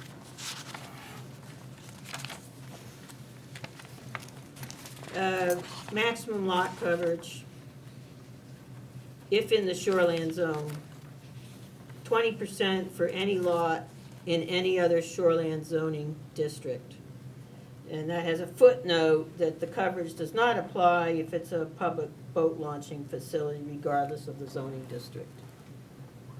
This lot, and if you look at the GIS map, and if you look at the GIS map and the shoreline zoning map match, is that correct, Brenda? Yeah. So, the GIS map's easier because you can blow it up and see it better. I did bring copies of that if you want, but Brenda also included that at the last meeting. The shoreland zone here is not just stream protection, it's limited commercial. And the limited commercial district covers almost the entire site, which to me says you have to meet that spec. And so, The wetlands and spec? unfortunately on our maps, and I apologize for bringing this up now, but it wasn't marked, the limited commercial district was not marked on the maps originally.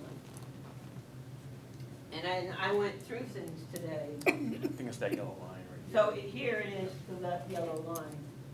So the coverage, and if I'm correct, this is the new area, correct?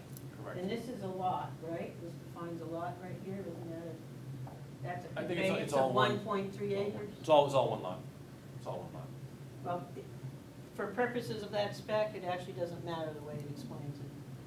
But all of this counts as impervious area. And, you know, just a glance at this says that, to me, says that it's more than 20%.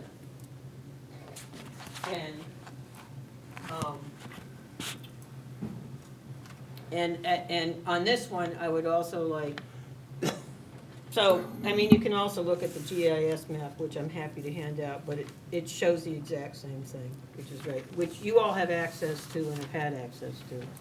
So what are you saying? What I'm saying is, I think that the applicant has to prove that they meet that spec and show evidence that within that district, because that's what the spec says, their lot coverage is 20% or less. What is that spec? Pardon me? When you're saying that spec? Page Which of all 37, the specs is that spec? page 37. Yeah. I just mentioned it, Now, page Deb, 37. You know, I'm pretty good in English, I'm not good in legalese, so you're gonna have to explain it in English.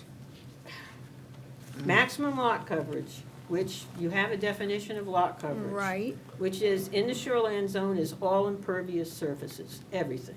Parking lots, driveways, buildings, so forth and so on. okay? There's a spec for that. It's a dimensional standard, it's on page 37, it says maximum lot coverage in the table. In the table, it says, if in the shoreland zone, 20% for any other shoreland zoning district, meaning if it's not in GD1 and it's not in GD2, Okay. where 70% is allowed, you can only have 20% lot coverage. All right. And that, just for people's knowledge, is also in the original the shoreland zoning ordinance that we repealed, did the exact same thing. So So- you're saying that this goes beyond what the From my, maximum lot coverage should without me be? getting my calculator out, yes. No, Okay. I have one question about that. I do And understand. I want you to be able to Yes. speak to it, but I just want to make sure everybody understands what I'm looking at, which is, this is the district, correct? Yeah, that same district. And this is the expansion. The part within the shoreline zone can't cover more than 20% of the Mhm. shoreline zone. All right. But you're saying the whole lot shoreline zone, because it's limited commercial.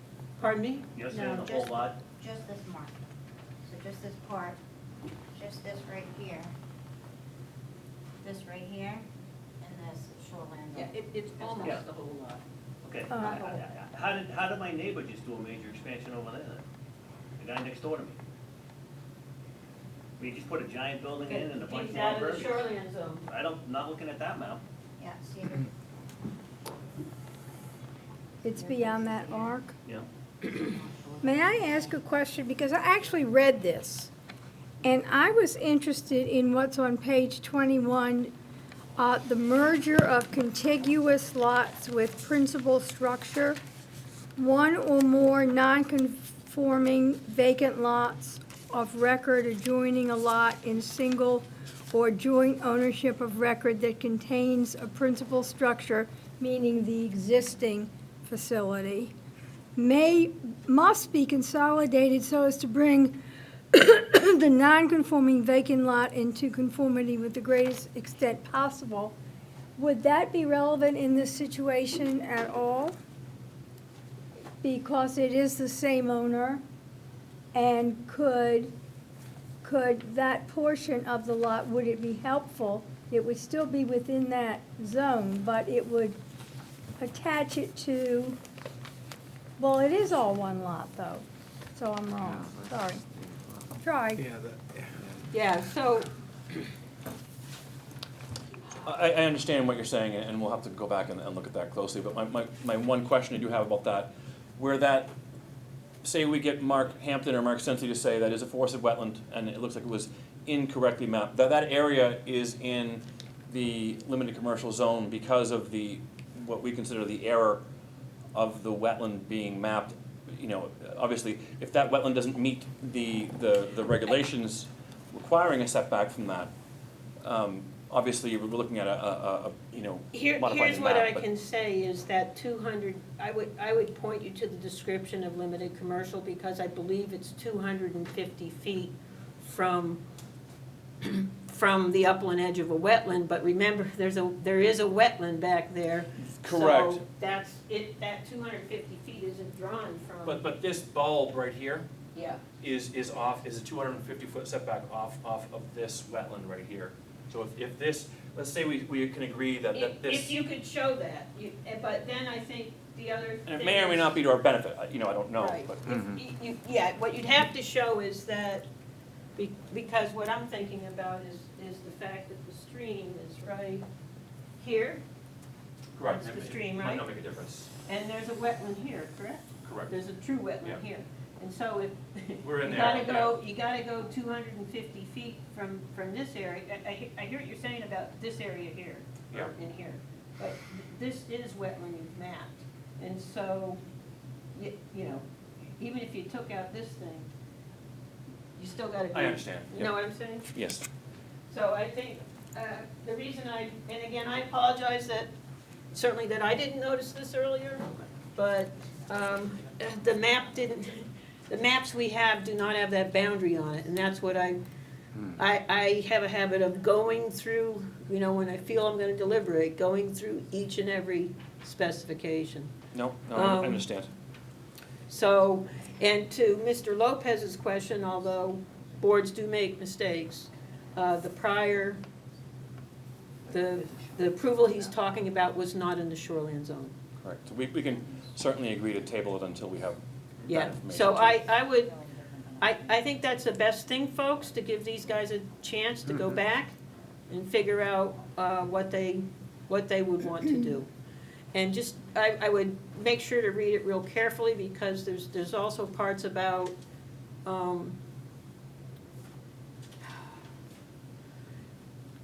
making it all one lot may not help you, okay? The forested wetland, I guess we'll see. Okay, Okay, so that's, thank you. any other questions from the board, so that when these folks come back, we don't end up having them have to go back and forth, back and forth. Ms. Miller? Are there any similar restrictions on the on the space on the other side? I mean, how hemmed in is this lot? Well, you can see the shoreline zone. Right. So actually, And that's all wetland on the right, south right, side. right. But it bisects, whereas this Yeah, includes. I'd let them see what they Yeah, can figure out, okay. and Ms. Day can obviously provide some assistance. And I think the other thing that's come up is, that when you come back, is just, there is, some significant evidence there that, that the area's in the floodplain, or a major portion of the project is. No, it isn't. No, I think. Well, we need, what we have is, We got map amendments for the village that are there. okay, so what I suggest is just, I know, let Ms. Day come to the mic if she wants, but what I suggest is that Ms. Day is the one that calls this. We don't make a call on it. If there's conflicting evidence, then we would, but she determines boundaries. So if you have maps that don't match, I would really suggest sitting down with Ms. Day. Because we can look at conflicting evidence, but we need to have it. And so that, because we have to give some deference to the CEO's determination of boundaries. So I'm not saying you're wrong, just, Brenda, is there anything you want to add?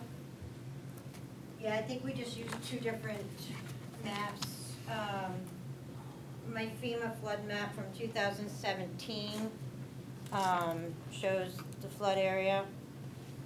If it is, it's not a huge deal on our application. We just need an application for floodplain, that's all. Okay. Anything else from anybody for the applicants? You want to table this? Well, yes, and I want to make sure we flesh out all the questions or issues I've certainly brought up. We've hit wetlands. I'm satisfied with the non-conformance. All right, well, I have argument, another question, because I'm trying to understand this. The dotted line that encompasses the storage facility, is that the line that encompasses the facility or the lot itself? You talking about the white line? Yeah, I'm The big talking- white line is I'm the talking lot. about this. Is this one whole lot here? No, there's more to it, up here, Dee. More here. The All right, lot's but- here. Correct. Oh, okay, but this is not in the shoreline zone. No, this is the shoreline lot. zone. This is the. Right, okay. the shoreline zone's the yellow dot, Dee. Right, I got that, So a portion of this is in the shoreline zone, depending on All right, when so, they go back. all right, so I was thinking about this other thing I read about make something not more conforming by attaching it to what I am. Yeah, it's all one lot now, it's not. It it's is all one Yeah. lot, that's all I Yeah, wanted to know. if I Okay. remember correctly, Mark, you were gonna apportion 1.3 acres here as a separate lot? That's what it says in the narrative. But anyway, just, Yeah.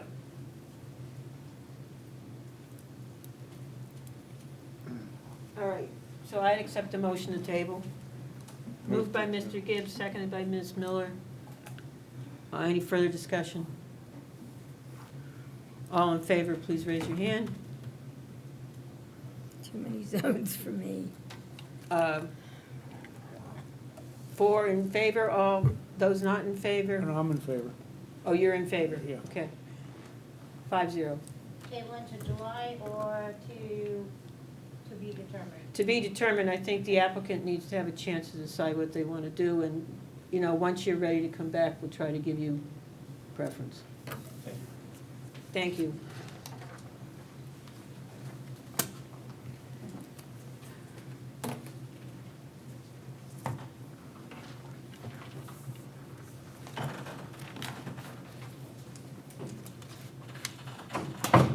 Just a side note, at some point, we may want to look at that specification. I think that was imposed by DEP when they gave us GD1 and GD2, maybe they would, because it's not in the general it's not in the model ordinance, shoreland zoning ordinance.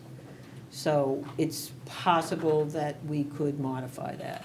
Just putting that out there, don't want to discuss it. No, I think it's a good idea, and I know you don't want to discuss it, but that GD1 and GD2 was added under specific circumstances Right, some time ago. and that, you know, I don't know if that 20% got attached. Just a quick question, how much of this project, the self-storage, is in the inner corridor? All of it, All of it? yeah. And the inner corridor has a 15% limit. No, I think it's 30. It says 15. That's for contiguous, I know what you're saying here. Yeah, so we shouldn't keep discussing that project, Yeah, they're gone. but so- if, yeah, we really shouldn't, so, So let's so- just put that on the note to ask them when we Yeah. talk about it later. all right, next on the agenda. If I can find the agenda, we'll get to it. Okay, it's here somewhere. But we know it's Maker's Mark, Maker's Mill. Maker's Mill, We all Maker's want Mark. Maker's Mark right now. Maybe, but yeah, it's Maker's actually, Mill. A little Maker's Mark would be good. Do you have any of It's that? not my preference, but it Maker's Mill. It's a catchy name. So, Portland Road, map 23, lots 108 and 109. Does anybody wish to recuse themselves? Okay. I looked at the standings there. I did look at the notices, and I saw 2 people that had not been noticed. However, just hold that thought. That was Kuiper and Pauley's. So when I took the list of abutters, and then I looked at the receipts, I didn't see receipts for those 2. But, so all the abutters, as far as I can tell, haven't been noticed. They're on the list, but there's no receipts for them, and you need to show receipts for them, so maybe they got lost. So Mr. Peabody has a strange look on his face. So the way it works is there's a list of abutters, and, okay. So, I didn't count, for instance, Mr. MacGyver's properties or anything like that. Okay, so I checked them all off. If you want to look at what I did, I'm happy to give it to you if I can find it. Hold on a second, and then we'll move on. So my next question, actually, instead of sending folks away tonight. Here we go. That's the list. Yeah. And then some receipts so in the back. But if you want to look at it. I just want to make sure that. Do we believe the application is substantially complete? Other than that? Yeah. Under technical capabilities on the design of the engineer, I'd like to see something about what her capabilities are. Okay, so I'm going to call for a public hearing, and I would think that could be a follow-up. Okay, so I move to a public hearing, and if we have a public hearing, the notice situation can be rectified. Move public hearing. Moved by Mr. Gibbs, is there a second? Date? I'll second. Let's agree to have one, then we'll set a date. It has to be at least about 2 weeks out. Could it be prior to the next meeting, scheduled first, at the next? Prior to the workshop that we have scheduled, No, the regular meeting. the July meeting. It could be, yeah. I personally think when I look at this project and the scope of it, what it entails, that having a specific meeting for its public hearing might be a good idea. I think there's also a thought we need to vote on the hearing. So I've got it first by Mr. Gibbs, second by Mr. Mattson. And then let's pick the date separate. Okay. All in favor of a public hearing, please raise your hand. All opposed? 4-1. Okay? You all set? Did you? I did, and actually, so those two are not technically within the setback that would have to notify. So those were supposed to be taken off of the list, so they were 2078 and then, All right, I 116. just say, Yeah, since we no, agreed to a public hearing, just, Yeah. I don't know if this list was generated by the town or by yourselves, but just Yeah. get connected with staff. I'll take those two off. Okay, do we wish to have a site walk?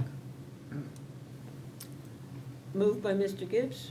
Yes, I think it would be very interesting. It's quite a complicated project to just walk around and see where everything's going. Well, it'd be good to get behind the buildings and look at the stream. In the stream, yes. Is there a second? Second by Mr. Mattson. Any discussion? All in favor? 5-0. So let's discuss dates. I think site walk might be easiest. And obviously, we need the applicants to be at the site walk. And we'd want as best you can to stake out where the new buildings are gonna be and, you know, all of this kind of good stuff. Have to pound something in the, Well, or Yeah, some of them we might spray need to paint or spray something paint. like that. And same in the, you know, maybe stake out the back where the shoreline zone is. So, let's look at the calendar. It's June 6th. Monday or Thursday? Well, we have something Monday. Monday, we have something at 4 How about o'clock. Thursday, Thursday this week? or whenever, next week? Don't we have to have so much notice to give it to the public? Oh, yeah. You need to have about 48 hours, but yeah, that's kind of For quick. just a site walk? So we're just talking about the site walk We're just right talking now, about the not sidewalk, public we're not talking about the Yes. hearing. Okay. How about, I mean, we could do it Monday, but we already have something else Monday, so What we'd have to about- do it. And I think this will take a while. I mean, what about a Saturday or Sunday? Although Sunday staff. Sunday would be good if they want to, if the staff can come. You can't come on Saturdays, Uh, We did the hotel on Saturday. How about a week from this Thursday? Sidewalks on weekends, just staff doesn't. They have done, sidewalks on weekends. But just without, it'd be good, I think it'd be good for staff to be with us, so. Yeah, so I say next to weekends. Well, what about a Friday afternoon? You mean Friday the 9th? Thursday, the 8th. Thursday the 8th, or next week I sometime? would be able to do Thursday. The 8th is, Thursday. the Doesn't 15th. give them a lot of time Yeah, I to was gonna map say, we things might out. need to give them a little bit of time to mark out the area. How about next week? Thursday, the 15th. Thursday the 15th. At what time? What's good for everybody? Afternoon, morning? 3 o'clock? All right. Does that work for you guys, Justin? Three Thursday the o'clock. 15th at 3 PM?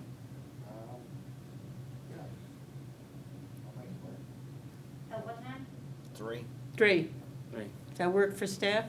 Does staff walk at 3? And the other, I could do it in the morning too, when all the bugs are out, but bugs are out anyway. Yeah, so 3 Bugs are- o'clock?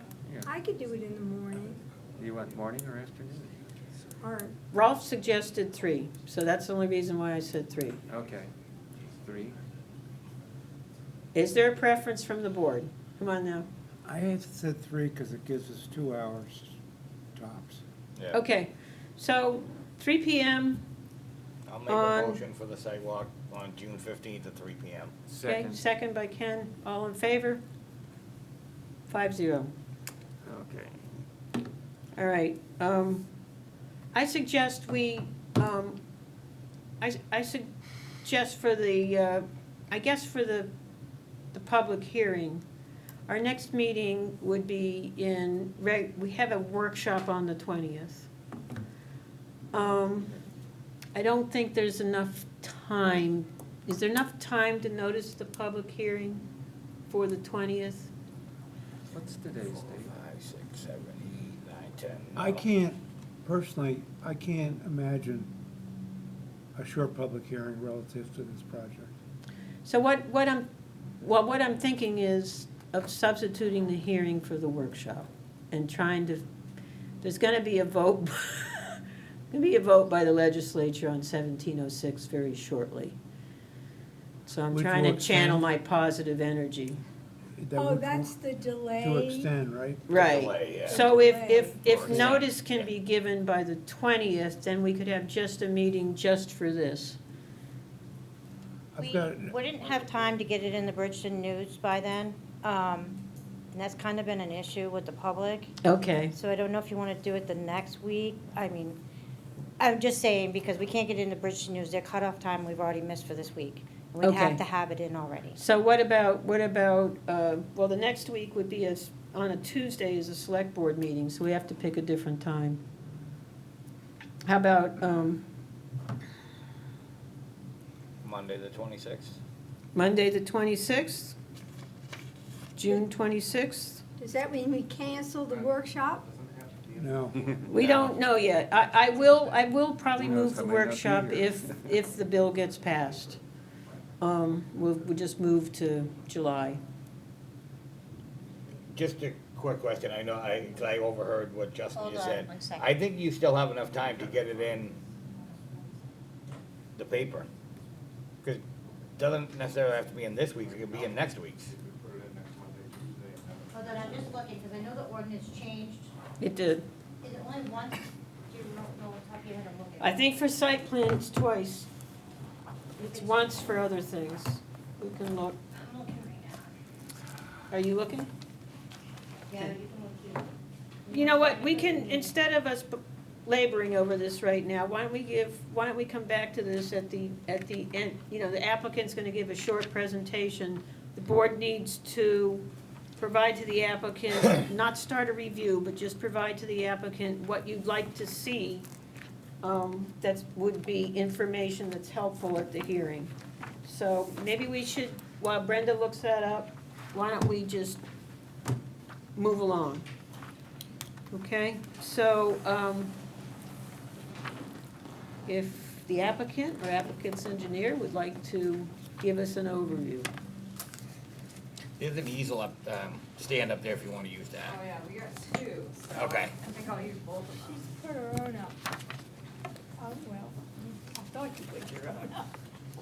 You want me to help you? Are you all right?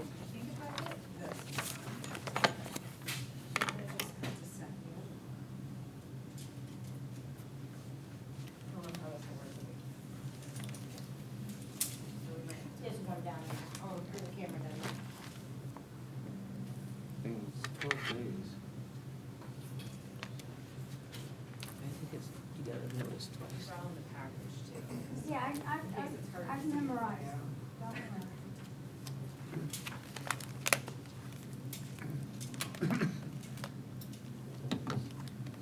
So my reading has to be in the paper 12 days before, Right, which is Thursday. excuse me. Would be nice, but.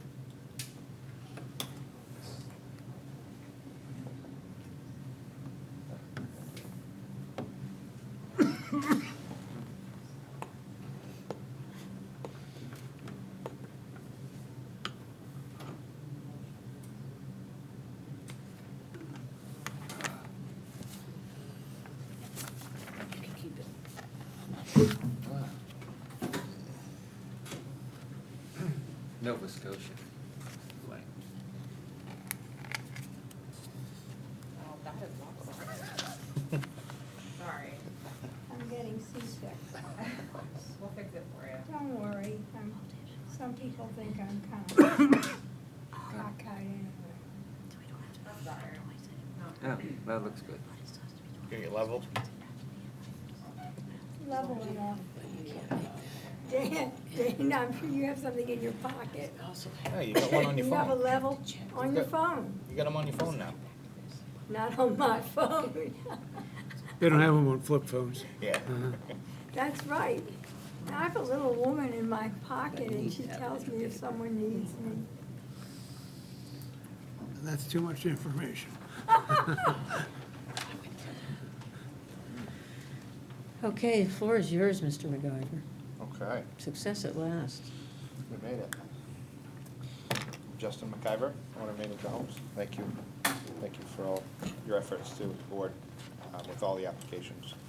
Can't hear you, Justin. I said thank you, Dee, for all your efforts You're and all your great welcome. work up here on the board. You're welcome. This is our second meeting on this project, the Maker's Mill. Our first meeting was a pre-application to introduce the project, get your feedback, and more collaboration on this great project for Bridgton. This is the Maker's Mill. It includes 247 Main Street and 42 Depot Street in the downtown. It is a mixed-use project with residential and commercial. We have space for crafters and makers and food and music. We worked with the town and many organizations on this project. It was a collaborative project designed and developed by community members, the town departments, town staff, town manager. And this is a destination, really, project for the town of Bridgton. We're looking to remove 3 existing buildings on the site, and we're gonna rebuild 3 more. So after your feedback on a few items, we eliminated one of the buildings and added some more parking, which was... The little small cafe building? Yeah, there was a small, and then there was a bigger one closer to the brook, so we pulled this back. So it's very similar to what's there now with the Warren's Florist and the way that that's all oriented. It's just kind of flipped a little bit. So we're trying to keep that similar to what's there. That's the 3rd building, called the Brookside Building. And then we have the brewery building, and then we have the Makers building. We're creating a courtyard area. We're also adding a stage, music stage, and a bridge as well. Now we've added that to this project, a footbridge, which got some community feedback that they love the idea, and we're talking about now possibly collaborating with more organizations on this and creating a covered footbridge has been suggested to me to consider doing, and then also get other organizations involved and the town involved, and maybe do something even more special for this, where the Dunning Bridge is fantastic, you just can't see it, right? So this would be something that you could see, a covered bridge coming into the town, which would be really special. And Barry Gillum actually gave me the idea, and he said, you know, it's connecting the past with the present and the new, and it was pretty unique, so I appreciated that. I think so we met with the town, and we're looking at actually making that covered, so in your documents, it's non-covered, but it's, right, it's a substantial amount of money to do a covered footbridge there, so can we collaborate together with the town and community and do something together? Can I cut Justin Yep. off just for a quick second? Yep. I'm sorry. So Wayne will put it in the paper for the 20th, but we need it like ASAP. So we can do that from over here while he's going over the project, if you agree on the 20th. Yeah, my only concern on the 20th is if we start talking and there's information they need to bring, and like, for instance, I don't know how long it's gonna take for the redesign of the bridge, not that that's a showstopper or anything, but I just want them to have time to get everything they need, because they have to have the material 12 days in advance, which is Thursday. Correct. And so if there's anything additional, so my feeling is, even though we could do that, I'd be a little concerned about that. I mean, Doesn't matter to me.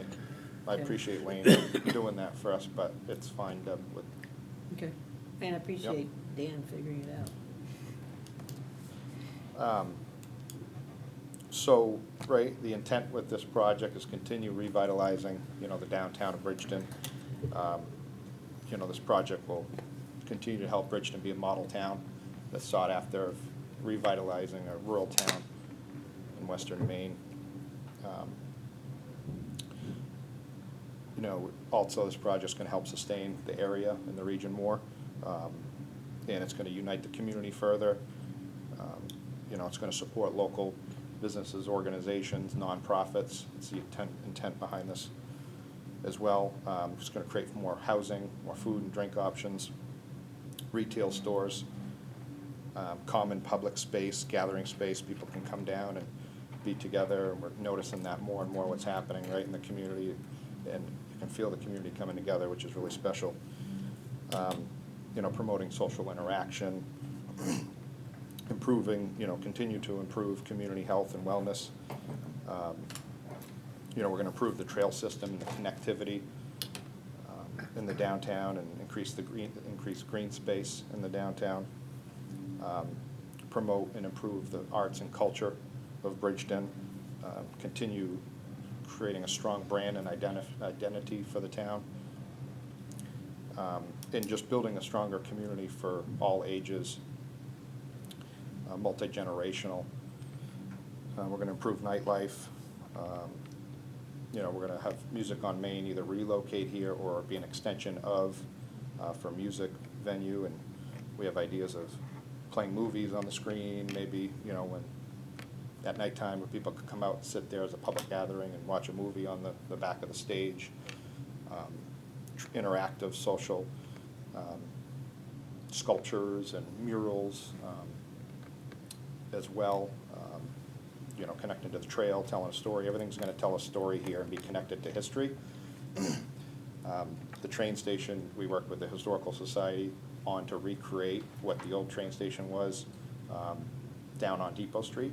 So this train station is going to be the brewery, which will tell a story. It's gonna be a replica, very similar to the original train station. And then the Maker's Mill was based off of, the big mill building was based off of the Pondicherry Square mill, woolen mill. We replicated the tower on the structure and the trim work on it and everything to really resemble what used to be in Bridgeton, and tell more about our past and how we got to this point. The woolen mill had makers in there. They were making blankets for the They soldiers. weren't making bourbon, They though, weren't were making they? bourbon. So we want to create that, right, the makers of today, and give a space for local artists, crafts, skilled people that need a platform to be able to come out and have a co-op space too inside of that building, where they can have tables set up, their displays or their product at an affordable way to bring it to the community. So that's the goal as well. And that's kind of a high level, what the project is about, right? Esther can get into all the details and all of that, whatever's needed. We are improving the site, right? Phosphorus, everything. And yeah, we're just excited about it. We're creating, you know, Depot Street is very important with, you know, redevelopment or, you know, revitalization of towns, that you just don't have one Main Street, right? So Depot Street's really important to have Depot Street be another Main Street type. It's really important for the sustainability of a town for long term. So we're trying to create Depot Street as well as being a Main Street in a sense. And I think it's working great with timing with what the town's working on and the parks, and to have it all connected. So the front of, we have fronts, right? Every side has a front. So we're trying to really incorporate all sides of the buildings versus just one side of a building. right? So we have the riverfront, we've got the side, everything as a front, and we're fronting Depot Street with shops, as well as Main Street.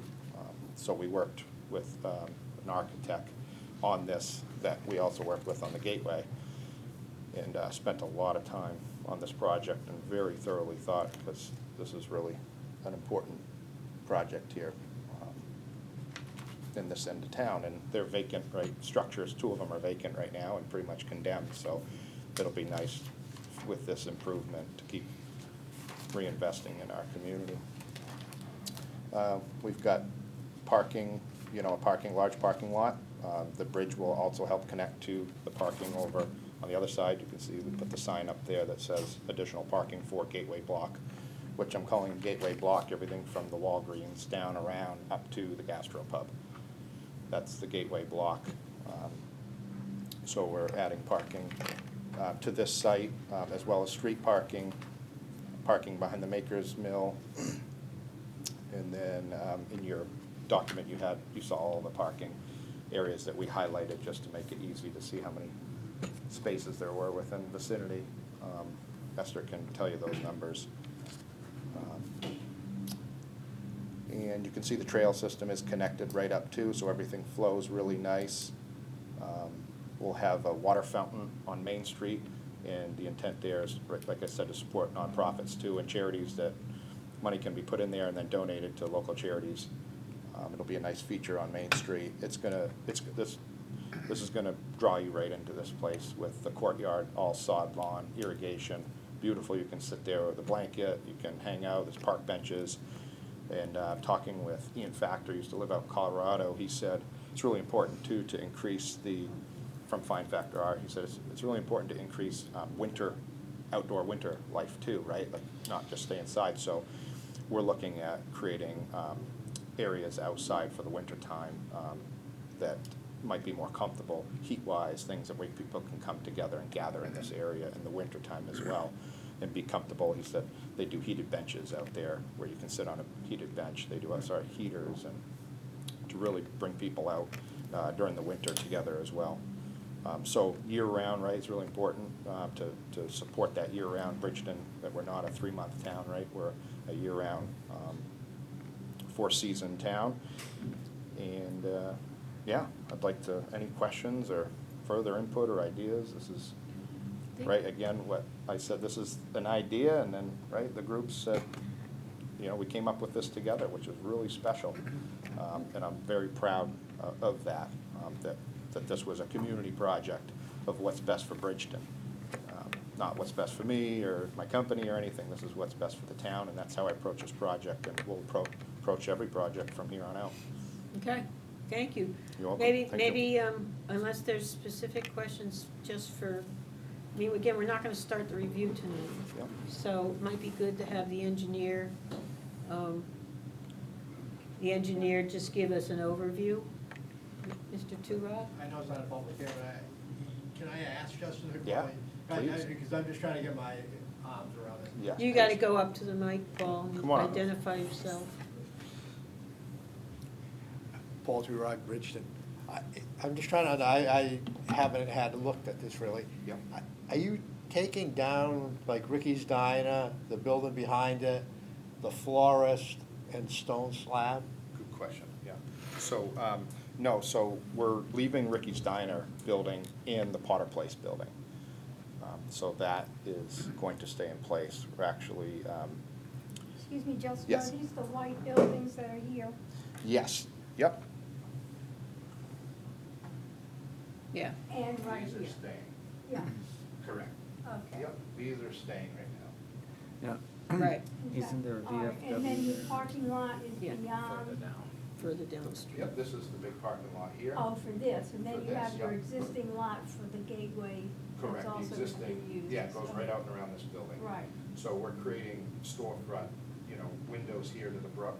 So you'll be able to go and shop at these shops here on both sides of the existing building as well, and it'll just continue this theme all the way right down through So here. this is a many facaded, Many facade, yes. Right. So one thing while we have you both here before I forget, is, other than the ones I got when I got here, the board needs except maybe with the exception of perhaps Mr. Harden, the board needs the 24 by 36 plans as called for in the ordinance.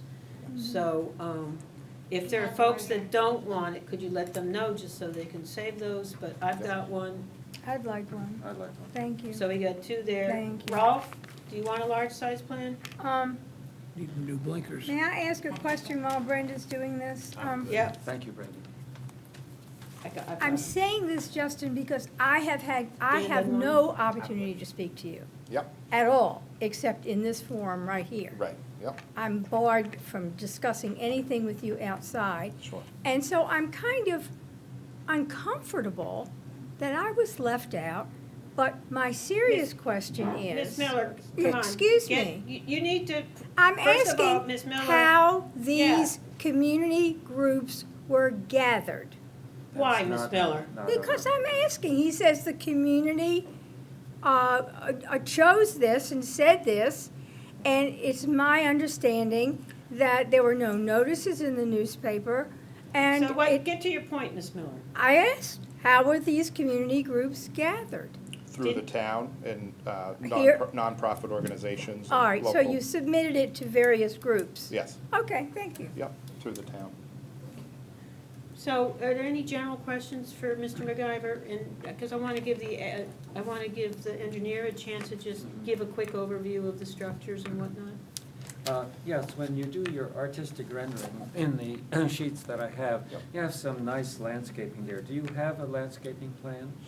We have, we're working on an updated, Yeah, so, I was going to ask for those yeah. too. so. So Esther Vizier from Mainland Development. We don't have a landscape plan. We do show some landscape plantings on the plans currently.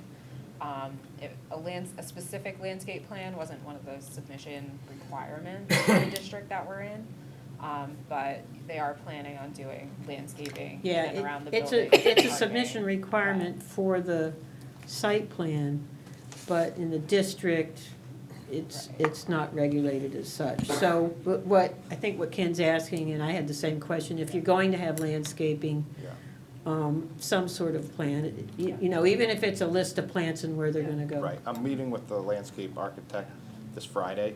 I've been actually searching for like an exhibit, actually, planner, they're called, and there's not really any around, because I want to, the vision for this is, you know, like I said, sculptures. I've actually had some people locally sending me stuff about sculptures, of how we can incorporate some art, maybe a playground, thinking about possibly a playground somewhere on the site, bike racks, historical exhibits as well on the site. There'll be historical exhibits everywhere telling about the buildings. We put one on when we did the train mural. We did an exhibit with the Historical Society on that, so you can read about that. We have, you know, I'm thinking about possibly an informational booth. You know, maybe something, love hearts, maybe that's something, right? Could be a statue, you know, but working with local groups to figure out that. It's just a lot to that, and I don't know how much I'm gonna be able to get on the plan, but that's part of the intent of this, you know, with the Discovery Trail and, you know, rocks and just all kinds of things. So we're working on it. It's a unique one, that murals, Yeah, how it it all is. ties together and really complements. Yeah, I don't know that well, we can discuss Yeah. it later. Right. Some of these things Yep. may not Right, be exactly. needed Right, to be finalized. right, yep. And we'll have that discussion, it depends, but Yep. murals are separate, Yep. really. They'll have some restrooms for the area public as well in there, and there's a corridor, if you can see on the plans, that you can walk through the Makers Building from the front to the back, and in there will be a mural on the wall, and then those will be outdoor bathroom facilities. We also have a bathroom for the musicians that play there, and a changing room for them that's incorporated into this project. I'm thinking ahead on that. The brewery has an outdoor serving station on the back of the building that would, right, for music concerts, he could serve from that, as well as inside. Okay. And Sounds pretty then Justin, comprehensive to the me. owner of the Gateway, the Queen's Head Pub, we originally were going to, because, right, people were saying, oh, the pub's going away. Well, no, the brewery was going away. We're originally on the Gateway project going to do brewing and the pub, right? And those garage doors were gonna be brew tanks down there. Well, Justin came to me, he's like, hey, you're gonna be mad at me. I'm like, why? He said, because I want to create seating down below here. And I said, that's smart. I said, what are we gonna do about the brew tanks, right? The vision of the stainless steel tanks and everything. He says, well, I want you to build me a brewery separate. So that's how this became. So the same owner we're working with to do a brewing, Okay. tasting brewing. All right, Yep. great. Yep. So, Esther, you got things you want to add? And then a few minutes, and then we'll take, because we're running, again, got time, but we're running slightly behind. I see an applicant that's been waiting for a while. Yeah. I'm having a great time. So, I'll keep so if you it- give us a high cut, and then I'm gonna ask the board, to just bring up anything like the landscape plan and these other plans that they need, Yep. they, would request for the hearing. Sure, so I'll try to keep it really brief and high level, since you do have all the information in your And you're gonna be going over this applications again. as well, and we'll go through it again, I'm sure.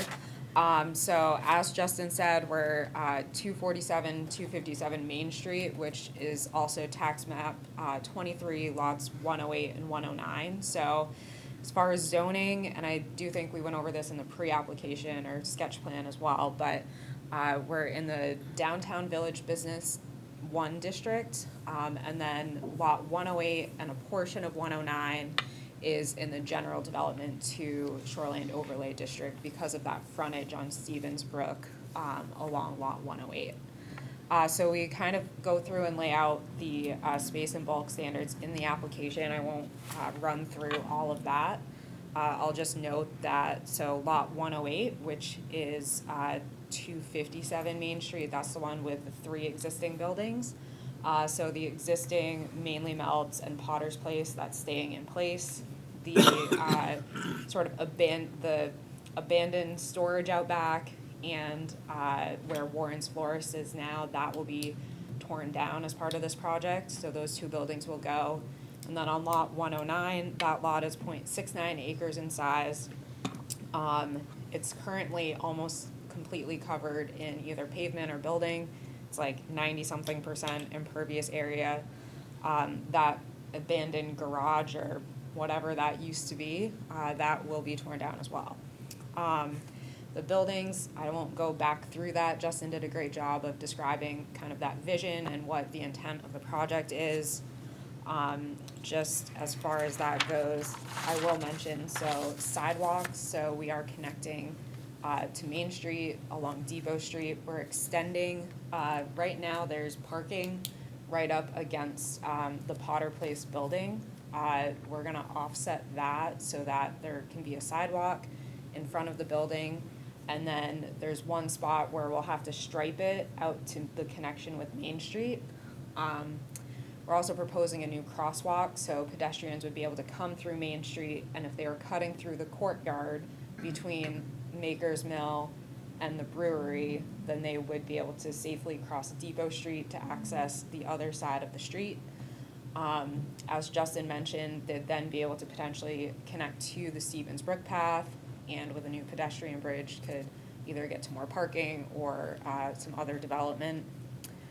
As far as sewer and water, there's existing public sewer and water at the site, so we're proposing to connect to sewer and water on Depot Street. The one exception would be the Maker's Mill building, which should be able to connect to sewer from like right at the intersection with Gibbs and Main Street, and that would be via like a gravity sewer feed. As far as lighting, we are proposing park lighting in the parking lots. There's also lighting on the buildings and above the signs on the buildings. I believe it's section 10 of the application that goes through and shows what those proposed lighting fixtures are. They're very similar to some of the fixtures used in other developments here. They're downcast, cut-off fixtures, so the parking lot lights won't trespass off the property. As far as the drainage goes, there's no increase in impervious area on the site, so there are some new catch basins. We're breaking this up into some parking, a building, that inside gathering courtyard area, the building, and then the street. So we are creating a few different drainage areas. Right now, everything is going off of the site and being collected mostly at Depot Street, some at Main Street, but all going into that town sewer network. On lot 108, some of it does sheet off to the brook, or it goes out again to Depot Street. Yep, for lot 109, which again is the Maker's Mill and Depot Brewery, that will be collected and then discharged to the storm drain network. We sized all of those pipes. There's an actual decrease on that lot in impervious area, so we won't be increasing the amount of stormwater there. And then on lot 108, again, we're grading this mostly so that the water drains to the back of the site. We are collecting a portion of the runoff from that parking lot, and there will be a rain garden provided for treatment as well. Just one other note, so parking, we're providing 73 new parking spaces in total. So that's the parking that is behind Maker's Mill, which will be accessed off of Gibbs Avenue. It's a one-way access through the back of that site, and then they will exit on Depot Street. There are parking spaces along Depot Street. Those are existing now, and we are proposing to extend those down to the new building that's there. And then there's a new 47 space parking lot, proposed beside the Brookside building. So in total, 73 new spaces, 15 of those will be needed and designated for the apartments that are proposed. We also looked generally at parking in the downtown because I know that is a concern of the board. We had talked about that a little bit in the pre-application. So again, in the application, there's a figure where we looked in general at what the parking, what was provided for parking in the downtown. With some of the new parking, being able to be accessed via the pedestrian bridge, we came up with, there's 209 public spaces within 200 feet of the site. And then in sort of the entire downtown area where, there's potentially a quarter of a mile that's pretty walkable, especially if you're in a downtown parking and visiting several businesses or restaurants. There's a total of like 445 spaces. And that's going up to like the public parking area by Rennie's and the theater. Just another note, so again, with the parking, the intent is that people will be probably parking here, visiting these businesses as well as others in the downtown, which is where the shared parking in the downtown, why that's very efficient. These are also generating different times of peak usage, so the brewery will probably be busier at night than folks visiting some of like the makerspace shops. There's probably going to be some special events, and parking, will be different during those times. Happy to answer any questions the board has and take some feedback. I know just a couple other notes, so we did see the note from the code enforcement officer about the floodplain, so we had included a flood map in the application, and none of the buildings are within the floodplain, but a portion of like a back of a parking area is. Elevationally we're above, but we will file that permit with the code enforcement officer, so. Yep. All right, so let's, you all set? I think so. We'll Okay. take your feedback. Go ahead and then somebody stay up there for a minute while we. One other quick thing, so we are working with, I told Warren, I'm like, Warren, right, you've got to stay in Bridgton, right? So we're trying to work with Warren, right, relocating him as well is very important. Also, considering too, the light fixtures, there might be a light fixture change to go with more of the softer lights throughout the whole entire complex with some actually natural flame lights as well, possibly at the entranceway, of just creating that, really, that warm feel, especially historical feel. And then we had an idea with the town and about maybe creating an outdoor market along Depot to be able to close that section down. And during the music events, you can have the food trucks along Depot Street or farmers market. You can have along that street as well, but that's kind of the vision as well with this. All right. One thing I'll add. And that's just other permits that we are also working on.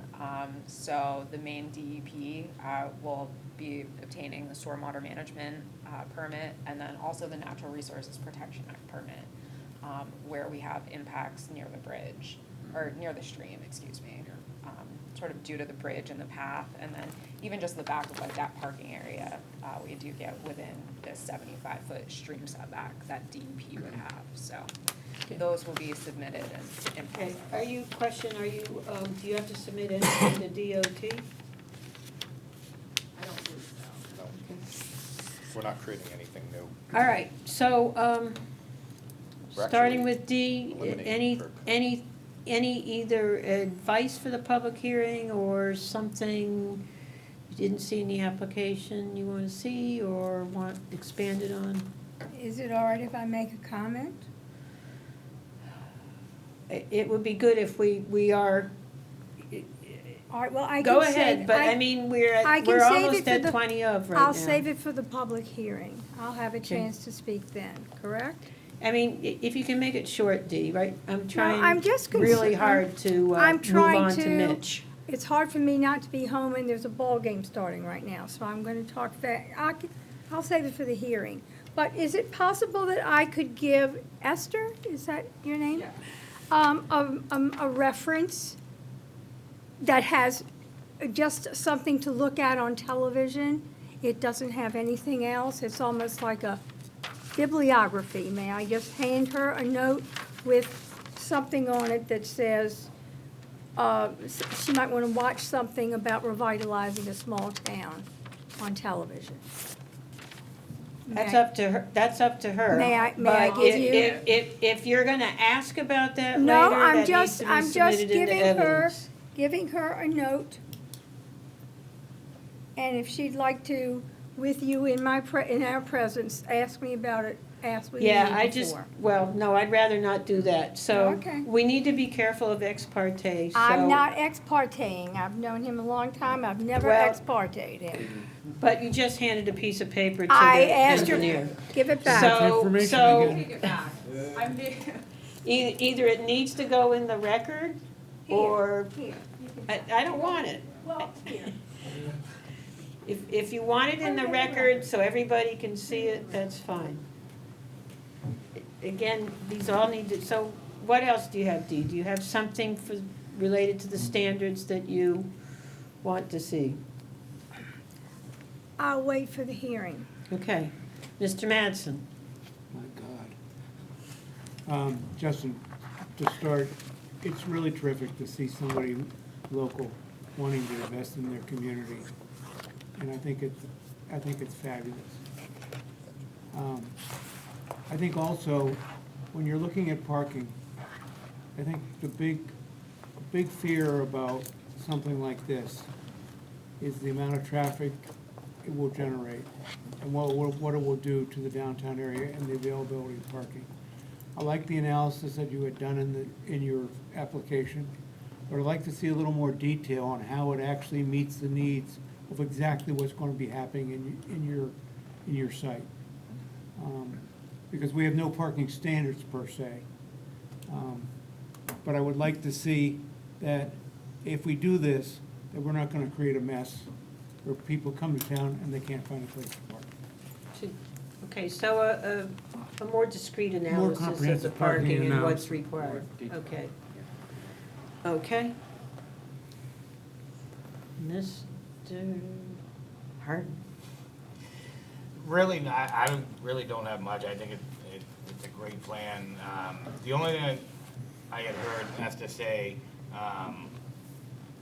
and it was in regards to where the old A&P used to be, the supermarket and Stone Surface, was that that's gonna be a one-way. The street itself is a two-way, so you're just gonna have coming in off of Gibbs and then going out onto Depot? Right. Yes. Okay. Yep. I just didn't wanna make sure that you didn't think that the Gibbs part was a one-way, cause that's up No. to the fire station, and Yep. I don't think that'll ever go one way. Yeah, no. So it's just a one-way into your Correct. facility and then one way out? Yes. One way out. Okay. Mr. Gibbs? Let's see, the engineer mentioned that there would be restricted parking for the residents. Is that on the plan anywhere where those parking spaces are? We don't define it, but, we could. In the narrative, didn't you say it was gonna be behind the Yeah, building? I think we generalize. Okay. It, yeah, again, with Mr. Mattson, it's quite a project and really very interesting. Yeah. Okay. I have a few items. So, I know we're gonna want a full software report with calculations. So I'm assuming you have that because you've already produced a phosphorus export. I think you wanna add, a shoreland zoning ordinance narrative. So some things specifically that are called out in shoreland zoning that I noticed from the project, the bridge, which does need planning board approval. You spoke to lot coverage, but just to make sure of that for the lot. Setbacks, including things like patios, because in the shoreline zone, everything is a structure. Retaining walls, you had retaining walls in there, we'll need to have drawings of those, and there's specifications for retaining walls depending on a number of factors. If you're rerouting the trails, I think that's also part of the standard, so you wanna look at that. And then, you might wanna also include in that narrative, another thing that's in there is density for GD2. So you have a bunch of apartments and a bunch of uses, you'll wanna decipher that from your perspective for us. And then, we talked about the landscaping plan. We talked about the floodplain. In the use table, I would make sure that all the uses you're planning on wanting to have approved, that you go through the use table, make sure that they work. I would just point you to, you have retail shops, and I would just point you to that district in which the retail shop requirement is 1,500 square feet or less. So you wanna be clear on that. You said you were obtaining, you got septic approval or wastewater, you said you're gonna need water at some point. If it's not ready for the public hearing, it's not a big deal, but these other things is what I'm talking about. And then,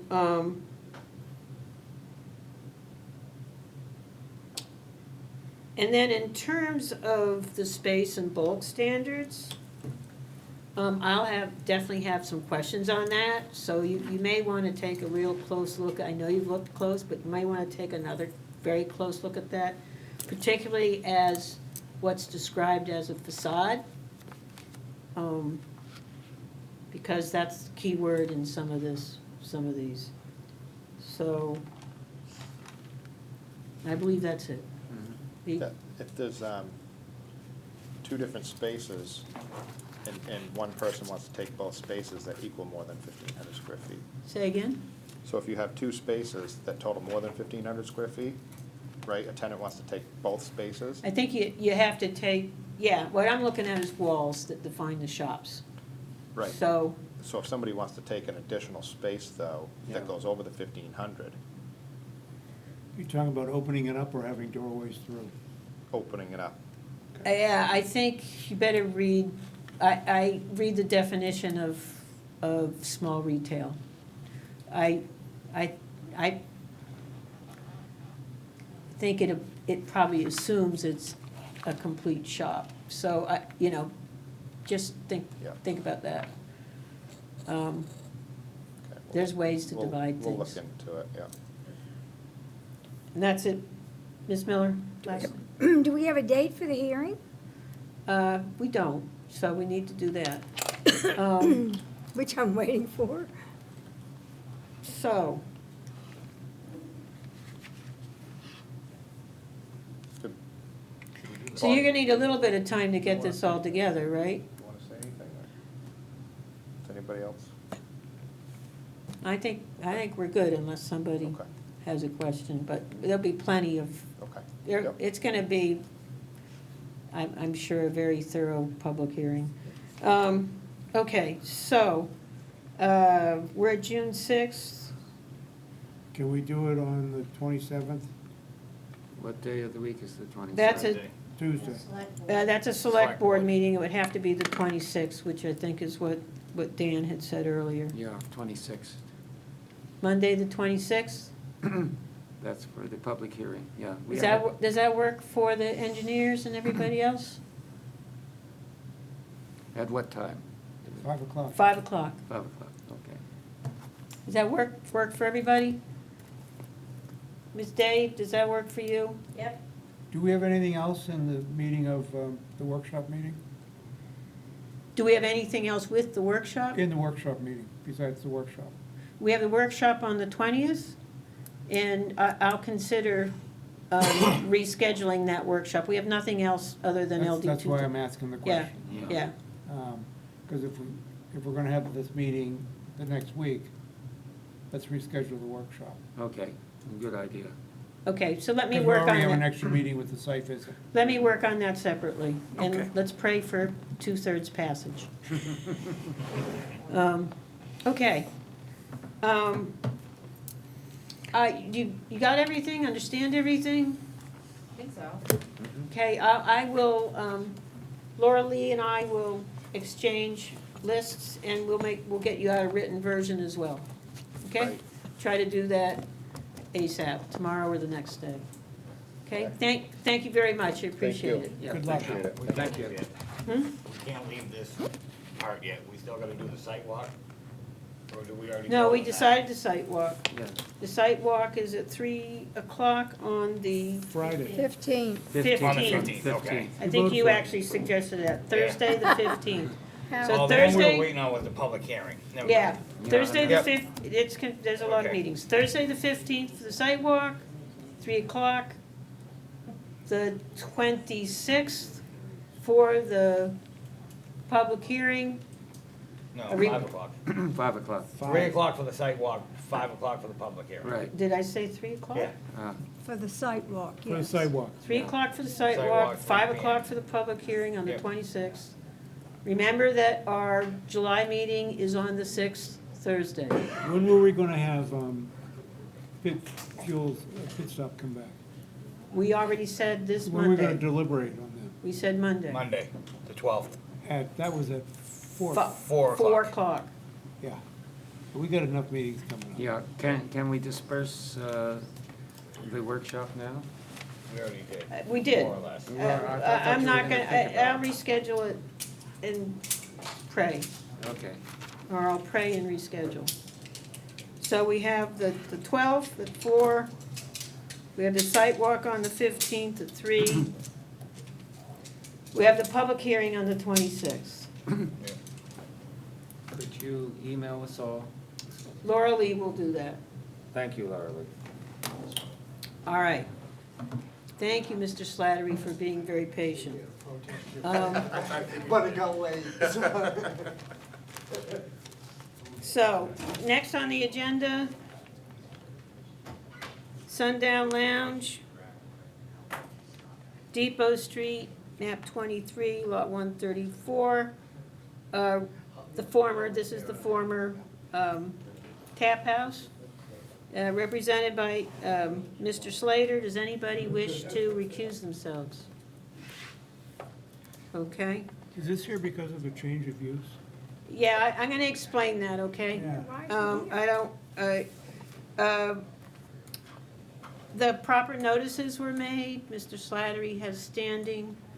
I'm gonna suggest to the board that although you don't see a lot in the application, a lot is not needed because and that it's complete, because all that is being done here is for him to add entertainment as a use. He'll be using a structure that already exists, as he explained in his application. So, if you want more, the reason this had to come to us is because it's on the use table, and he's adding the use, and it wasn't in the original site Okay, because approval. the selectmen would provide, do the entertainment. He'll do that after Right. he gains approval from us, he'll That's why I do was that. confused. He's already- But, Yeah, he's so already that- got approval from the selectmen? so he just has to tie up this end. Yeah. Okay, so with that introduction, do we consider the application substantially complete? Can sign. Well, I just want to know one thing, but. What? What is there anything on the ground? You have the stage and that's there? Yes, sir. And the tables and everything, what is that ground like there? Is that grass that you're gonna put these on? It's gravel. Gravel? Yes. And and it's existing now? It's already existing there. And you're gonna you're not gonna alter anything there? No, sir. Just putting a back wall up. Yes, So- exactly. So Can- that'll be on the stage structure that's already there. So Mhm. we're not expanding the footprint or anything like that. Oh, okay. So there's a drawing in there, Ken. Yes, that's what I'm. So I thought you were gonna ask for a full site plan, but, the site plan was approved by the board when it was approved as tap house. All he's doing is adding entertainment. So Matt. Yes. Mitch, why don't you talk a little bit about the entertainment what it is you're trying to do? Yeah, sure. So for those of you that haven't been there, it's just a small neighborhood pub, cocktail bar, whatever you want to call it. We try to keep everything quiet. We're not planning on having full bands, drum sets, amps, or anything like that. I'd prefer to have small acoustic musicians, folk singers, maybe a duo or a trio. But yeah, and we will try to keep it on the lower decibel scale. Amplified music? Would it be amps? Possibly a small one just for a microphone or something, but not like electric guitars or anything like that. What, did the select board put any restrictions on the entertainment license? No, No time restrictions either? no. So You asked for Yeah. 6 to 10. So you're hoping to do this whenever it makes sense to do? Yeah, so we don't have any specific, artist plan or anything like that. But like I said, we'd like to have music sometimes on the weekends, sometimes during the week. We do also have some collaborative events that we're planning with Ancora, so it'd be nice to add in a little bit of music for that. So we kind of went with, we're open generally from 4 to 10 p.m. So I wanted to kind of keep an open time frame for ourselves. Okay. And you're adding, how many of you been to the tap house outside? Okay, so, as I understand it, you're not changing anything that's already in place. And the ground is pretty hard there, just FYI, it's pretty. It was a parking lot before that, so. Yeah, Parking you are, area. and that kind of explains the stage is within 15 feet of the brook, but it's grandfathered. It's been there for I don't know how long. So, all you're doing is adding like a noise barrier to one side of the stage, but you're not protruding towards the brook, No, it right? won't change the footprint. I'd like to just add a back wall, sort of a hutch, just to keep the sound moving towards the back of our bar rather Okay. than back into the Okay. houses. Any other questions for Mitch, Ms. Miller? Yes. So it's just a band, you're building in a sense of intimate band shell. Yes, ma'am. That's a great way to put it. And is that going to have any acoustic, I know you want it to project, is that going to be able to serve, you said it's a barrier, are you adding any acoustic things to be a barrier to the outside, or? Oh, my reason for doing it is to be a barrier. So that Yeah, will be I want to the keep the barrier. sound from moving Good. back towards the Right. housing. Okay, and it's all outside? Yes. And so it's seasonal, obviously? So we'd also like, in the winter, we would have music inside. But that's already inside? Yes, yeah, exactly. So it doesn't matter too much. All right, so the only thing is really the entertainment and the addition of the wall. And the wall is shed. not Yes. getting closer to the stream. And it will be, all right. Yes. Yeah, sounds. Okay. Just approving a use.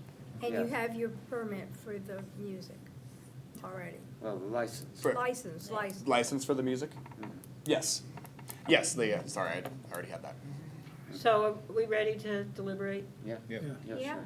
Okay, and so Mitch had put in there, he wanted to waive all the standards. I think what he meant was waive submission of, all the various site plan things. So I'm gonna take it that that's what you meant. The Right. business dealings. I And think he waiving did all the speak to standards noise. might be interesting. Let's All see what we right. can do. So. Do you need a motion to waive those standards? I don't think so. We said the application was substantially complete based on the fact that Okay. it's adding a use. Yeah, I think that'd be a bad move. It'll be written in the, in the, Findings of fact. yeah. So, we said he had what was needed for us to make a judgment. All right, so, site plan, general review criteria. Any questions on that? Nope. Nope. I'm gonna go real quick, just stop me if you want some. Preservation of the landscape, relationship to surroundings, vehicular traffic. Didn't we waive all We this? just waived all that. We waived it. When we just ordered You didn't waive the standards, you No, waived but the we- submissions. Right. Okay, We is did. there, let's do it this way, make it quick. Is there any standard in the 26 standards somebody wants to speak about? No. No. No. All right. Is there any standards in the shoreland zone somebody wants to speak about? No, No, And how about in the land use district? no. no. Okay, could I have a motion to approve, please? Well, the land use district Yeah, let me is, get- is what is, back we to have to, You have what to. the entertainment yellow sheet. applies to. So we have to say, we're stipulating that we're accepting the new use. Right, I'll put that in the findings. He already explained Okay. that, and I'll put all his words of explanation in the Dan is findings. ready to go. Ms. Dan? All right, I motion to tentatively approve the project as presented and submitted, but withhold final judgment pending review of the findings of fact and conclusions of law. Second. Okay, moved by Mr. Harden, seconded by Mr. Gibbs. Any further discussion? All in favor? 5-0. Good luck, congratulations. Thank you very much, guys. Yeah. Thank you for having me. Quick question? Yep, So I know you said that you didn't want to do anything else on the 12th, but this is really, the findings are going to be, there's Oh. nothing. Can we just put the findings at the beginning of the 12th? Head for start? Mitch? Oh, for I have no this? issue with that. No. That's Because it's fine just with going to me. be a vote, Yeah. Yeah, right? Fine, let's sure, go. put them Let's on. do Yeah. that. Yeah, if Then they're you ready by can then. get going on the Load music for me the up. summer. No, I think That this works? should be pretty straightforward. So this is a tentative approval. Sure. So we still have to do a final. Okay. So if we have the findings done by the 12th, which will be next week, we can do your music from there. Okay, So you that's can have fair. your entertainment. We just have to approve that on that night. Totally fine, so that'll Okay. be on Monday? Yep, The 12th? And you don't necessarily need to be here for that, you Okay. can be. Okay. can be, but we don't anticipate any rumbling happening, so. Okay. But if you are here, be prepared to hum a tune. So anyway, That's good, fine, just for you though. best of Okay. luck to you, Yes, Mitch, All with your venture. Good luck. Thank you very much, guys. yeah, thank you. Sounds It's nice to see it continues, Oh, yeah. so. Excellent. Excellent. Okay, does anybody have any other business? We're on to other. I want to go home. Okay, Motion to adjourn. moved by Mr. Gibbs, seconded by Mr. Harden. All in favor, please raise your hand. Thank you.